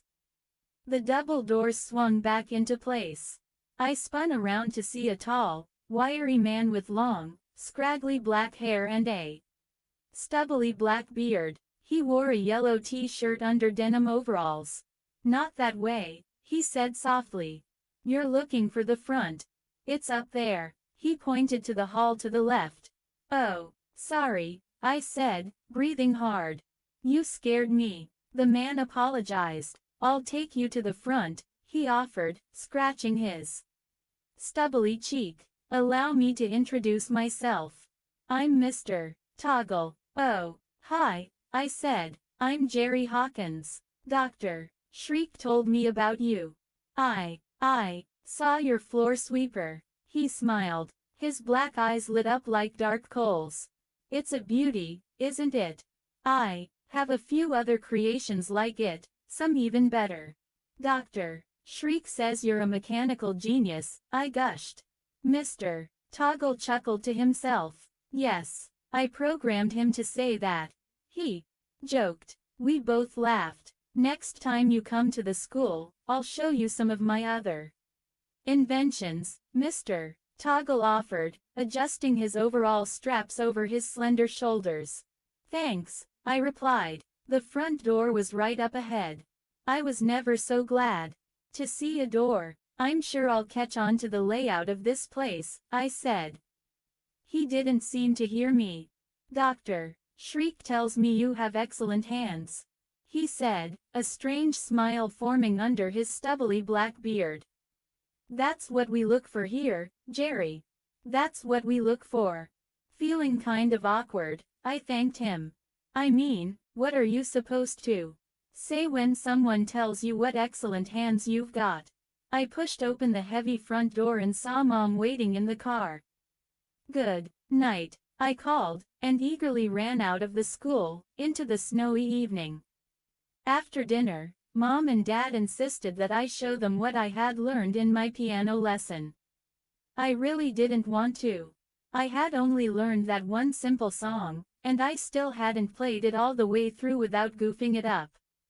But they forced me into the family room and pushed me onto the piano bench. If I'm going to pay for the lessons, I want to hear what you're learning, Dad said.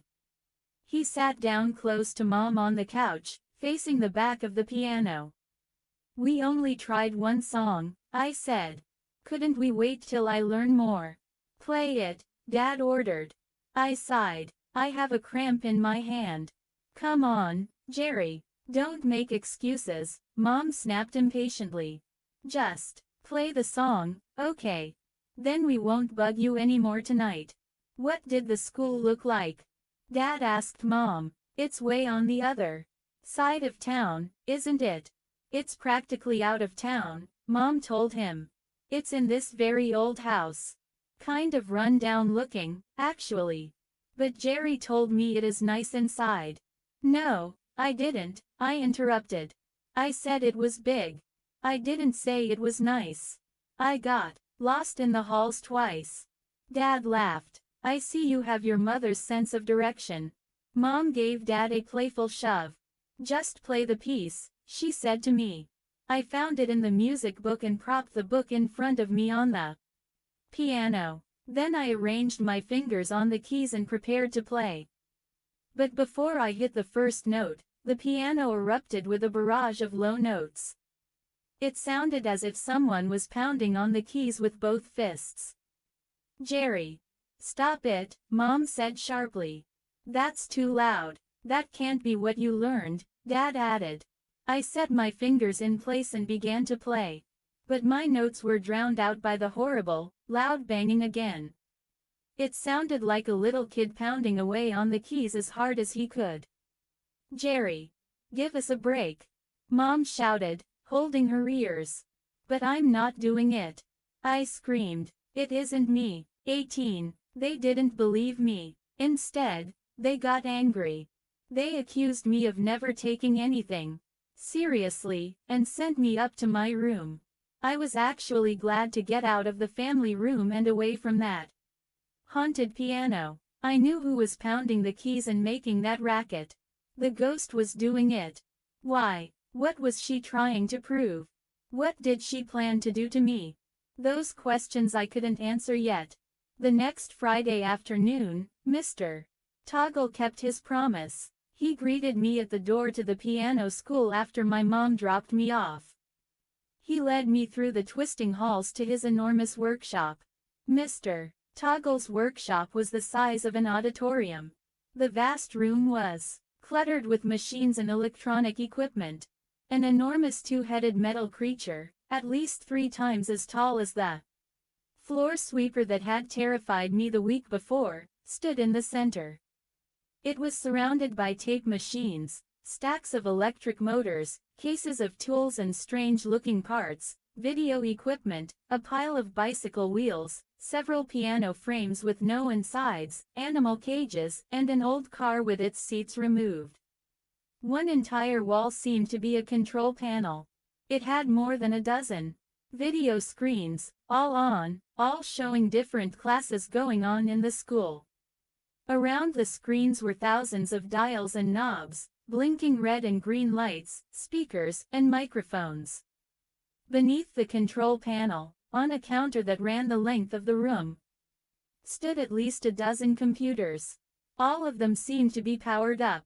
Wow, I exclaimed. My eyes kept darting from one amazing thing to another. I don't believe this. Mr. Toggle chuckled. His dark eyes lit up. I find ways to keep busy, he said. He led me to an uncluttered corner of the enormous room. Let me show you some of my musical instruments. He walked to a row of tall, gray metal cabinets along the far wall. He pulled a few items from a cabinet and came hurrying back.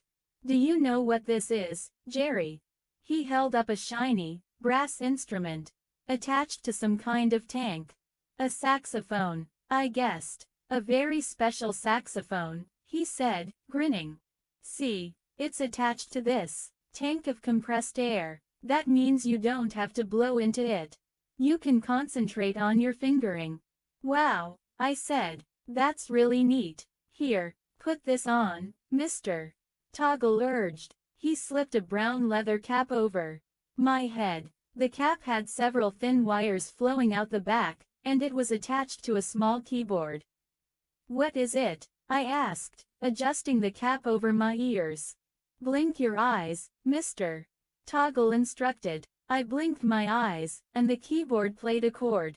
I moved my eyes from right to left. It played another chord. I winked one eye. It played a note. It's completely eye-controlled, mister. Toggle said with pride. No hands required. Wow, I repeated. I didn't know what else to say. This stuff was amazing, mister. Toggle glanced up at a row of clocks on the control panel wall. You're late for class, Jerry. Dr. Shriek will be waiting. Tell him it is my fault, okay? Okay, I said. Thanks for showing me everything. He laughed. I didn't show you everything, he joked. There's lots more. He rubbed his stubbly beard. But you'll see it all in due time. I thanked him again and hurried toward the door. It was nearly 4:15. I hoped Drive Shriek wouldn't be angry that I was 15 minutes late. As I jogged across the enormous workroom, I nearly ran into a row of dark metal cabinets, shut and padlocked. Turning away from them, I suddenly heard a voice.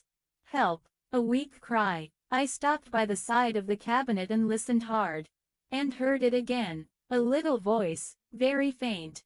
Help me, please. 19, Mr. Toggle.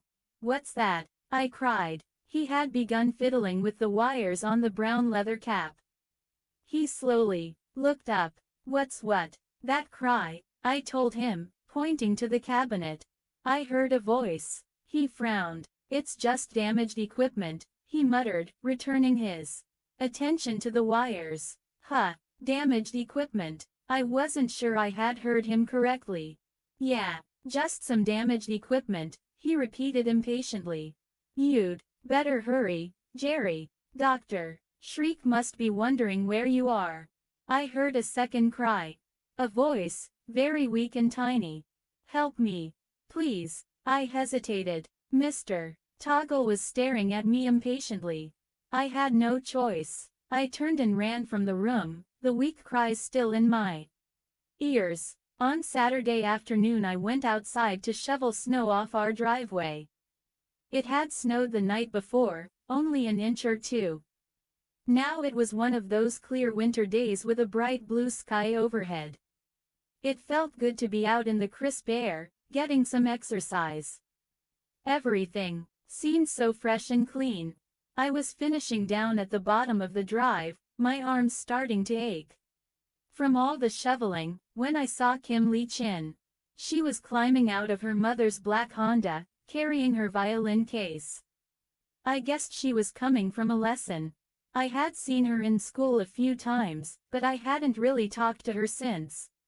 That day she ran away from me in the hall. Hey, I called across the street, leaning on the shovel, a little out of breath. Hi. She handed the violin case to her mother and waved back. Then she came, jogging toward me, her black high tops crunching over the snow. How's it going? She asked. Pretty snow, huh? I nodded. Yeah, want to shovel some? I still have to do the walk. She laughed. No thanks. She had a high, tinkly laugh, like two glasses clinking together. You coming from a violin lesson? I asked, still leaning on the shovel. Yeah, I'm working on a Bach piece. It's pretty hard. You're ahead of me, I told her. I'm still doing mostly notes and scales. Her smile faded. Her eyes grew thoughtful. We talked a little while about school. Then I asked if she'd like to come in. And have some hot chocolate or something. What about the walk? She asked, pointing. I thought you had to shovel it. Dad would be disappointed if I didn't save some of it for him, I joked.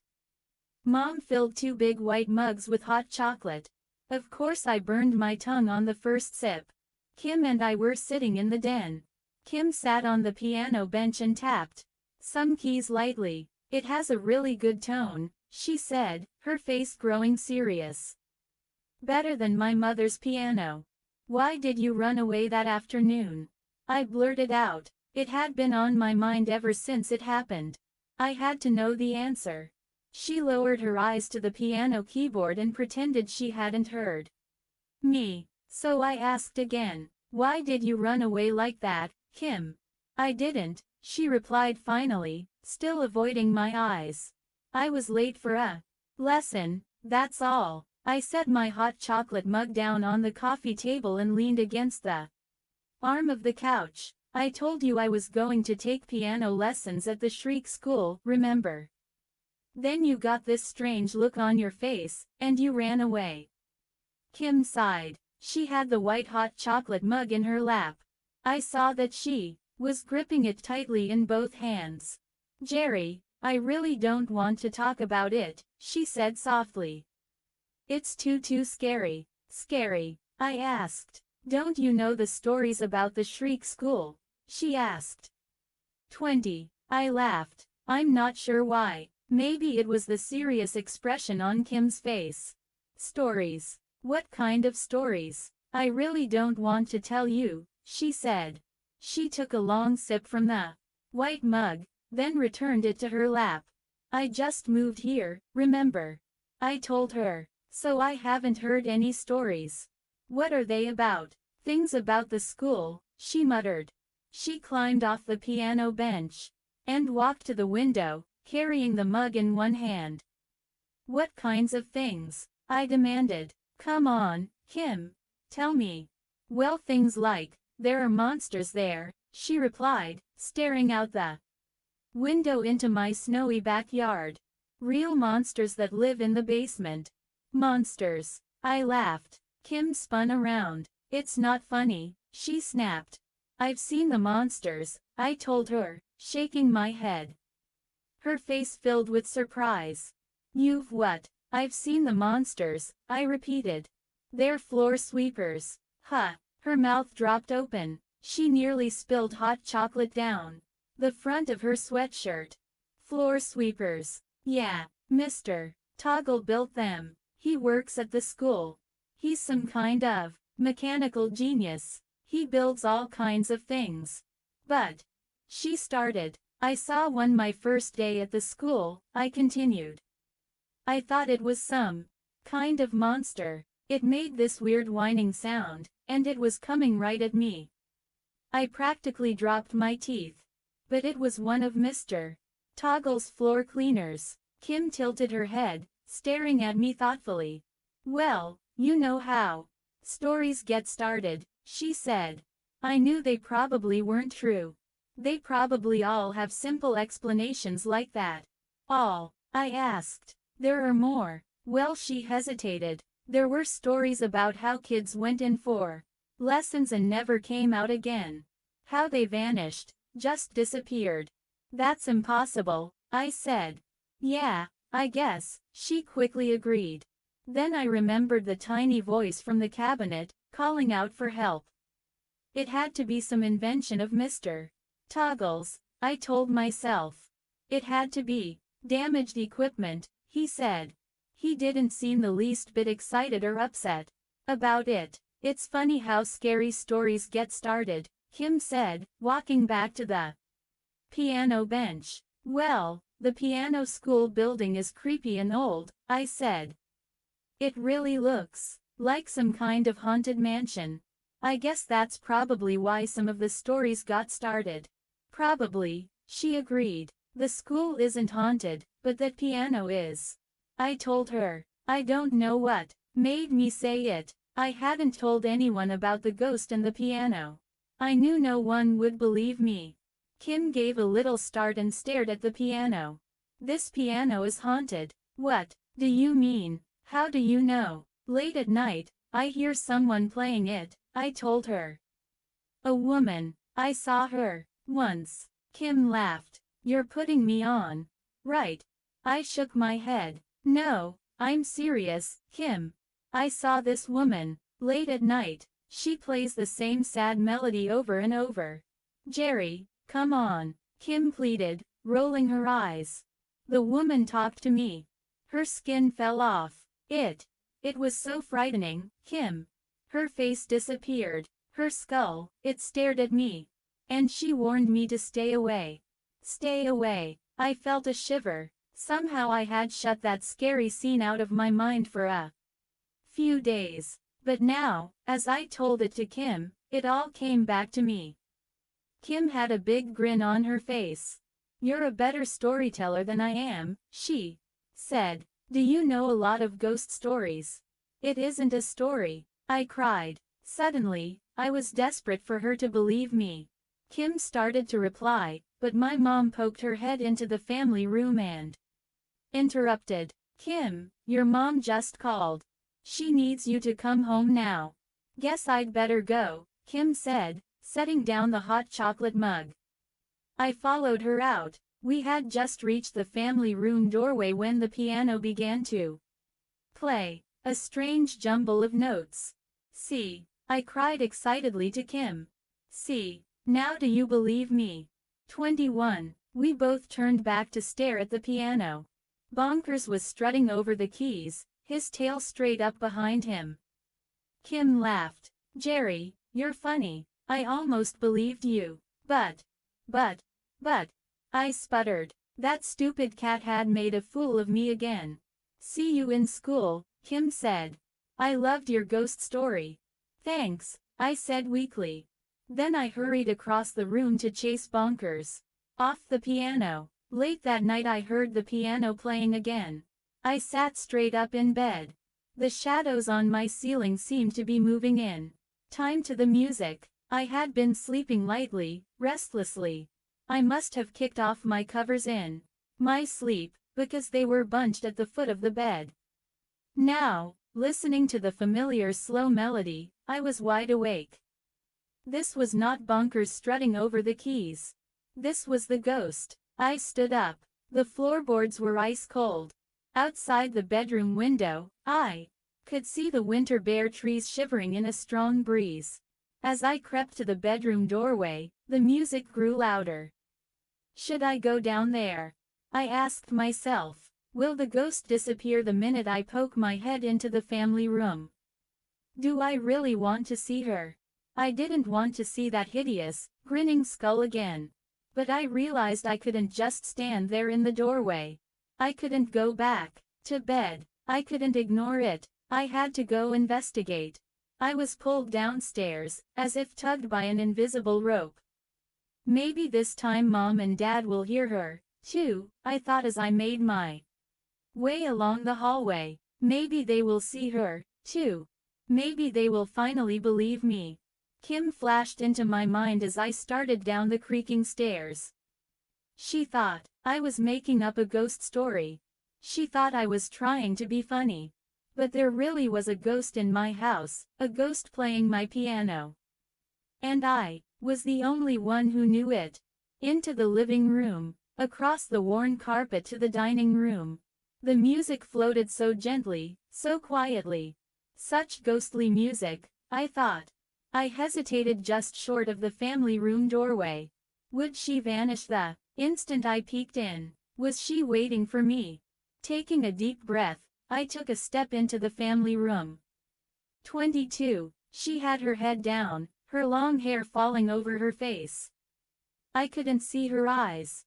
The piano music seemed to swirl around me, pulling me closer despite my fear. My legs were trembling, but I took a step closer. Then another. She was all gray, shades of gray against the blackness of the night sky. Through the windows, her head bobbed and swayed in rhythm with the music. The sleeves of her blouse billowed as her arms moved over the keys. I couldn't see her eyes. I couldn't see her face. Her long hair covered her, as if hiding her behind a curtain. The music soared, So sad, so incredibly sad. I took a step closer. I suddenly realized I had forgotten to breathe. I let my breath out in a loud whoosh.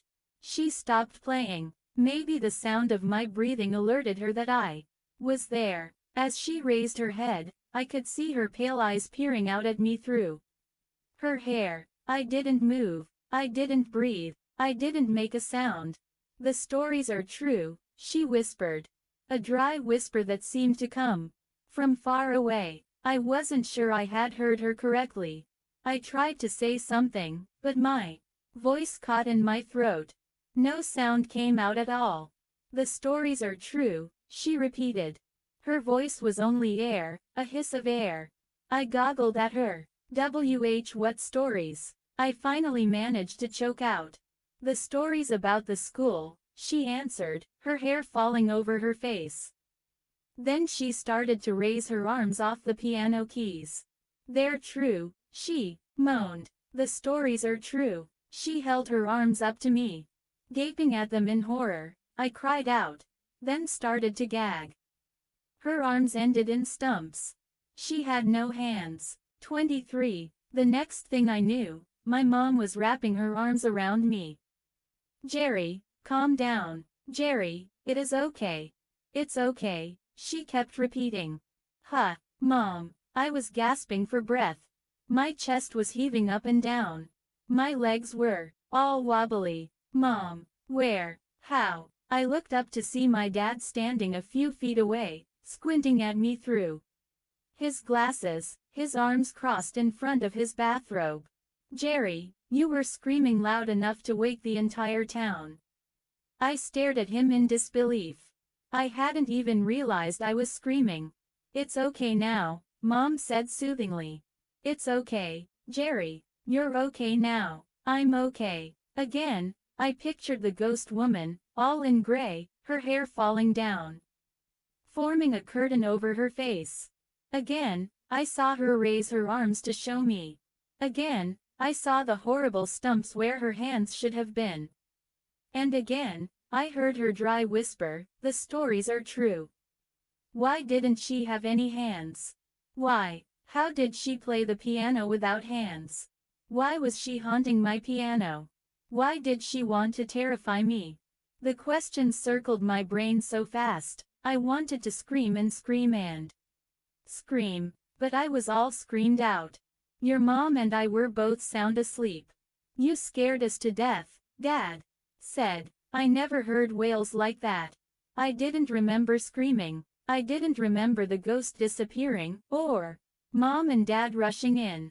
It was too horrifying. I guess my mind just shut off. I'll make you some hot chocolate, Mom said, still holding me tight. Try to stop trembling. I'm trying, I stammered. Guess it was another nightmare, I heard Dad tell Mom. Must have been a vivid one. It wasn't a nightmare, I shrieked. Sorry, Dad said quickly. He didn't want to get me started again. But it was too late. Before I even realized it was happening, I started to scream. I don't want to play the piano. Get it out of here. Get it out, Jerry, please, Mom pleaded, her face tight with alarm. But I couldn't stop. I don't want to play. I don't want lessons. I won't go to that piano school. I won't. Okay, Dad cried, shouting to be heard over my desperate wails. Okay, Jerry, no one is going to force you. Huh, I gazed from one parent to the other, trying to see if they were serious. If you don't want piano lessons, you don't have to take them, Mom said, keeping her voice in a low, soothing tone. You're only signed up for one more anyway. Yeah, Dad quickly joined in. When you go to the school on Friday, just tell Drive, shriek that it is your last lesson. But I don't want. I started. Mom put a gentle hand over my mouth. You have to tell Drive. Shriek, Jerry. You can't just quit. Tell him on Friday, Dad urged. You don't have to play the piano if you don't want to. Really? Mom's eyes searched mine. Does that make you feel better, Jerry. I glanced at the piano, now silent, shimmering dully in the dim light from overhead. Yeah, I guess, I muttered uncertainly. I guess it does. Friday afternoon after school, a gray, blustery day with dark snow clouds hovering low overhead, Mom drove me to the piano school. She pulled into the long driveway between the tall hedges and stopped in front of the entrance to the dark, old building. I hesitated. Couldn't I just run in and tell Drive? Shriek that I quit, then run right back out. Mom glanced at the clock on the dashboard. Take one more lesson, Jerry. It won't hurt. We've already paid for it. I sighed unhappily. Will you come in with me? Or can you wait out here? For me. Mom frowned. Jerry, I've got 3 stops to make. I'll be back in an hour, I promise. Reluctantly, I pushed open the car door. Bye, Mom. If Dr. Shriek asks why you're quitting, just tell him it was interfering with your schoolwork. Okay. See you in an hour, I said. I slammed the car door, then watched as she drove away, the tires crunching over the gravel drive. I turned and trudged into the school building. My sneakers thudded loudly as I made my way through the dark halls to Dr. Shriek's room. I looked for Mr. Toggle, but didn't see him. Maybe he was in his enormous workshop inventing more amazing things. The usual roar of piano notes poured from the practice rooms as I passed by them. Through the small, round windows I could see smiling instructors, their hands waving, keeping the beat, their heads swaying to their students playing. As I turned a corner and headed down another long, dark corridor, a strange thought popped into my head. I suddenly realized that I had never seen another student in the halls. I had seen instructors through the windows of the rooms. And I had heard the noise of their students playing. But I had never seen another student. Not one. I didn't have long to think about it. A smiling Drive Shriek greeted me outside the door to our practice room. How are you today, Jerry? Okay, I replied, following him into the room.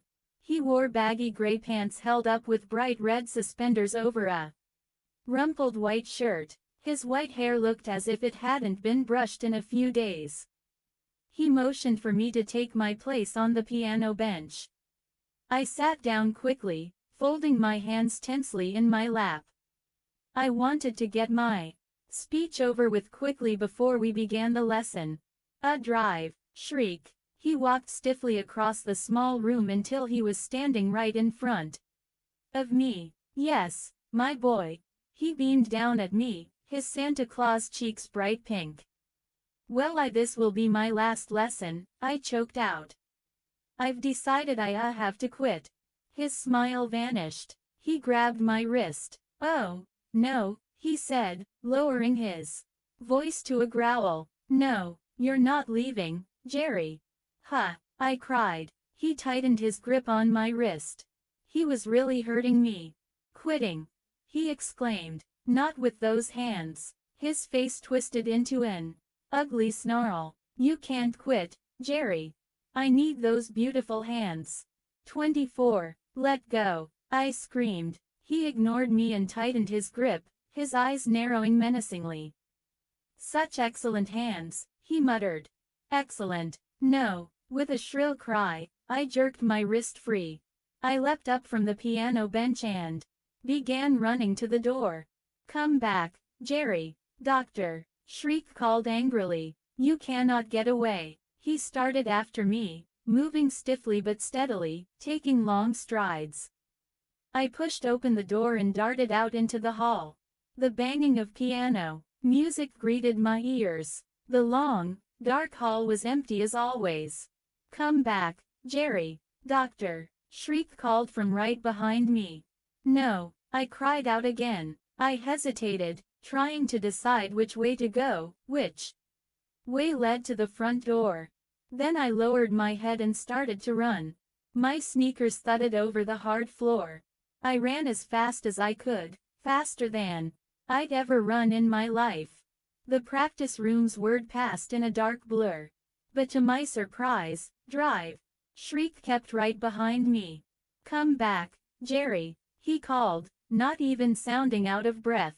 Come back. You cannot get away from me.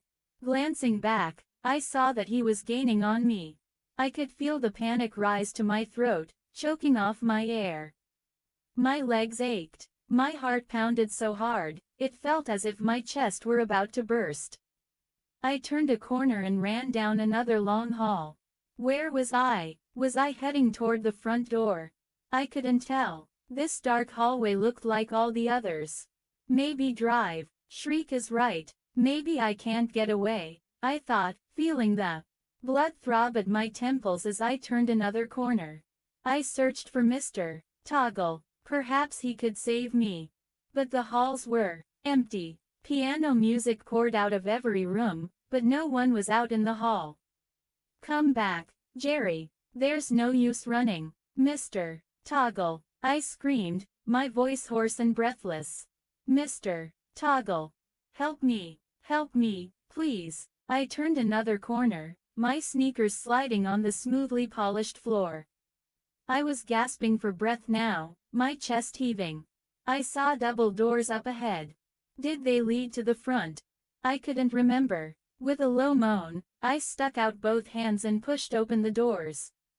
No, I heard Drive, Shriek shout behind me. No, Jerry, don't go into the recital hall. Too late. I pushed through the doors and bolted inside. Still running, I found myself in an enormous, brightly lit room. I took a few more steps, then stopped in horror. The piano music was deafening, like a never-ending roar of thunder. At first, the room was a blur. Then it slowly began to come into focus. I saw row after row of black pianos. Beside each piano stood a smiling instructor. The instructors all looked alike. They all were bobbing their heads in time to the music. The music was being played by. It was being played by. I gasped, staring from row to row. The music was being played by hands. Human hands floating over the keyboards. No people attached. Just hands. 25. My eyes darted down the rows of pianos. A pair of hands floated above each piano. The instructors were all bald-headed men in gray suits with smiles plastered on their faces. Their heads bobbed and swayed, their gray eyes opened and closed as the hands played over the keyboards.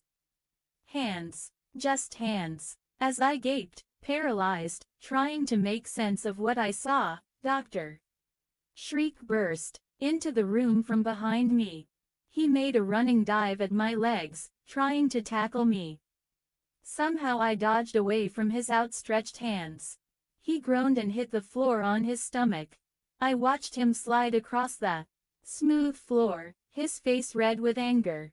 Then I spun around, away from the dozens of hands, away from the banging pianos, and started back toward the doors. But Drive, Shriek was faster than I imagined. To my surprise, he was on his feet in a second, moving quickly to block my escape. I skidded to a stop. I tried to turn around, to get away from him. But I lost my balance and fell. The piano music swirled around me. I looked up to see the rows of hands pounding away on their keyboards. With a frightened gasp, I struggled to my feet. Too late. Dr. Shriek was closing in on me, a gleeful smile of triumph on his red, round face. 26. No, I cried, and tried to climb to my feet. But Drive, Shriek bent over me, grabbed my left ankle, and held on. You can't get away, Jerry, he said calmly, not even out of breath. Let me go, let me go. I tried to twist out of his grip. But he was surprisingly strong. I couldn't free myself. Help me, somebody. Help me, I cried, screaming over the roar of the pianos. I need your hands, Jerry. Drive. Shriek said. Such beautiful hands. You can't. You can't. I shrieked. The double doors burst open. Mr. Toggle ran in, his expression confused. His eyes darted quickly around the enormous room. Mr. Toggle, I cried happily. Mr. Toggle, help me. He's crazy. Help me. Mr. Toggle's mouth dropped open in surprise. Don't worry, Jerry, he called. Help me. Hurry. I screamed. Don't worry. He repeated. Jerry, you can't get away. Doctor, Shriek cried, holding me down on the floor. Struggling to free myself, I watched Mr. Toggle run to the far wall. He pulled open a gray metal door, revealing some kind of control panel. Don't worry, he called to me. I saw him pull a switch on the control panel. Instantly, drive, Shriek's hand loosened. I pulled my leg free and scrambled to my feet, panting hard. Doctor, Shriek slumped into a heap. His hands drooped lifelessly to his sides. His eyes closed. His head sank, his chin lowering to his chest. He didn't move. He's some kind of robot, I saw to my amazement. Are you okay, Jerry? Mr. Toggle had hurried to my side. I suddenly realized my entire body was trembling. The piano music roared. Inside my head, the room began to spin. I held my hands over my ears, trying to shut out the pounding noise. Make them stop. Tell them to stop, I cried. Mr. Toggle jogged back to the control panel and threw another switch. The music stopped. The hands froze in place over their keyboards. The instructors stopped bobbing their heads. Robots. All robots, I murmured, still shaking. Mr. Toggle hurried back, his dark eyes studying me. You're okay, Doctor. Shriek. He's a robot, I uttered in a trembling whisper. If only I could get my knees to stop shaking. Yes, he's my best creation, Mr. Toggle declared, smiling. He placed a hand on Dr. Shriek's still shoulder. He's really lifelike, isn't he? They're all robots, I whispered, motioning to the instructors. Frozen beside their pianos. Mr. Toggle nodded. Primitive ones, he said, still leaning on Dr. Shriek. They're not as advanced as my buddy Drive. Shriek here. You made them all? I asked. Mr. Toggle nodded, smiling. Every one of them. I couldn't stop shaking. I was starting to feel really sick. Thanks for stopping him. I guess Drive, Shriek was out of control or something. I've got to go now, I said weakly. I started walking toward the double doors, forcing my trembling knees to cooperate. Not just yet, Mr. Toggle said, placing a gentle hand on my shoulder. I turned to face him. You can't leave just yet, he said, his smile fading. I need your hands. See. What? He pointed to a piano against the wall. A gray-suited instructor stood lifelessly beside it, a smile frozen on his face. There were no hands suspended over the keyboard. That will be your piano, Jerry, Mr. Toggle said. 27. I started backing toward the double doors one step at a time. Why? I stammered. Why do you need my hands? Human hands are too hard to build, too complicated, too many parts, Mr.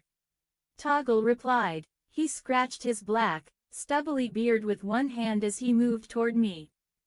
But, I started, taking another step back. I can make the hands play beautifully, Mr.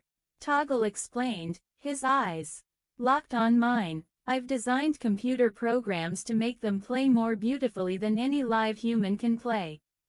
But I can't build hands. The students must supply the hands. But why? I demanded. Why are you doing this? To make beautiful music, naturally, Mr. Toggle replied, taking another step closer. I love beautiful music, Jerry. And music is so much more beautiful, so much more perfect, when human mistakes don't get in the way. He took another step toward me. Then another. You understand, don't you? His dark eyes burned into mine. No, I screamed. No, I don't understand. You can't have my hands. You can't. I took another step back. My legs were still trembling. If I can just get through those doors, I thought, maybe I have a chance. Maybe I can outrun him. Maybe I can get out of this crazy building. It was my only hope. Gathering my strength, ignoring the pounding of my heart, I turned. I darted toward the doors. Oh, I cried out as the ghost woman appeared in front of me. The woman from my house, from my piano. She rose up, all in gray except for her eyes. Her eyes glowed red as fire. Her mouth was twisted in an ugly snarl of rage. She floated toward me, blocking my path to the door. I'm trapped, I realized. Trapped between Mr. Toggle and the ghost. There's no escape now. 28, I warned you. The ghost woman wailed, her red eyes glowing with fury. I warned you. No, please. I managed to cry in a choked voice. I raised my hands in front of me, trying to shield myself from her. Please. Let me go. To my surprise, she floated right past me. She was glaring at Mr. Toggle, I realized. He staggered back, his face tight with terror. The ghost woman raised her arms. Awaken. She wailed, awaken, and as she waved her arms, I saw a fluttering at the pianos. The fluttering became a mist. Wisps of gray cloud rose up from each piano. I backed up to the doors, my eyes wide with disbelief. At each piano, the dark mist took shape. They were ghosts, I realized. Ghosts of boys, girls, men, and women. I watched, frozen in horror, as they rose up and claimed their hands. They moved their fingers, testing their hands. And then, with arms outstretched, their hands fluttering in front of them, the ghosts floated away from their pianos, moving in rows, in single file, toward Mr. Toggle. No, get away, Mr. Toggle shrieked. He turned and tried to flee through the doors. But I blocked his path. And the ghosts swarmed over him. Their hands pulled him down. Their hands pressed him to the floor. He kicked and struggled and screamed. Let me up. Get off me. Get off. But the hands, dozens and dozens of hands, flattened over him, held him down, pushed him face down on the floor. The gray ghost woman turned to me. I tried to warn you. She called over. Mr. Toggle's frantic screams. I tried to scare you away. I lived in your house. I was a victim of this school. I tried to frighten you from becoming a victim, too. Run. She ordered. Hurry. Call for help. But I was frozen in place, too shocked by what I was seeing to move. As I stared in disbelief, the ghostly hands swarmed over Mr. Toggle and lifted him off the floor. He squirmed and struggled, but he couldn't free himself from their powerful grasp. They carried him to the door and then out. I followed to the doorway too. Watch. Mr. Toggle appeared to be floating into the deep woods beside the school. The hands carried him away. He disappeared into the tangled trees. I knew he'd never be seen again. I spun around to thank the ghost woman for trying to warn me. But she was gone, too. I was all alone now. The hall stretched behind me in eerie silence. Ghostly silence. The piano music had ended forever. A few weeks later, my life had pretty much returned to normal. Dad put an ad in the newspaper and sold the piano right away to a family across town. It left a space in the family room, so Mom and Dad got a big screen TV. I never saw the ghost woman again. Maybe she moved out with the piano. I don't know. I made some good friends and was starting to get used to my new school. I was thinking seriously of trying out for the baseball team. I'm not a great hitter, but I'm good in the field. Everyone says I have great hands.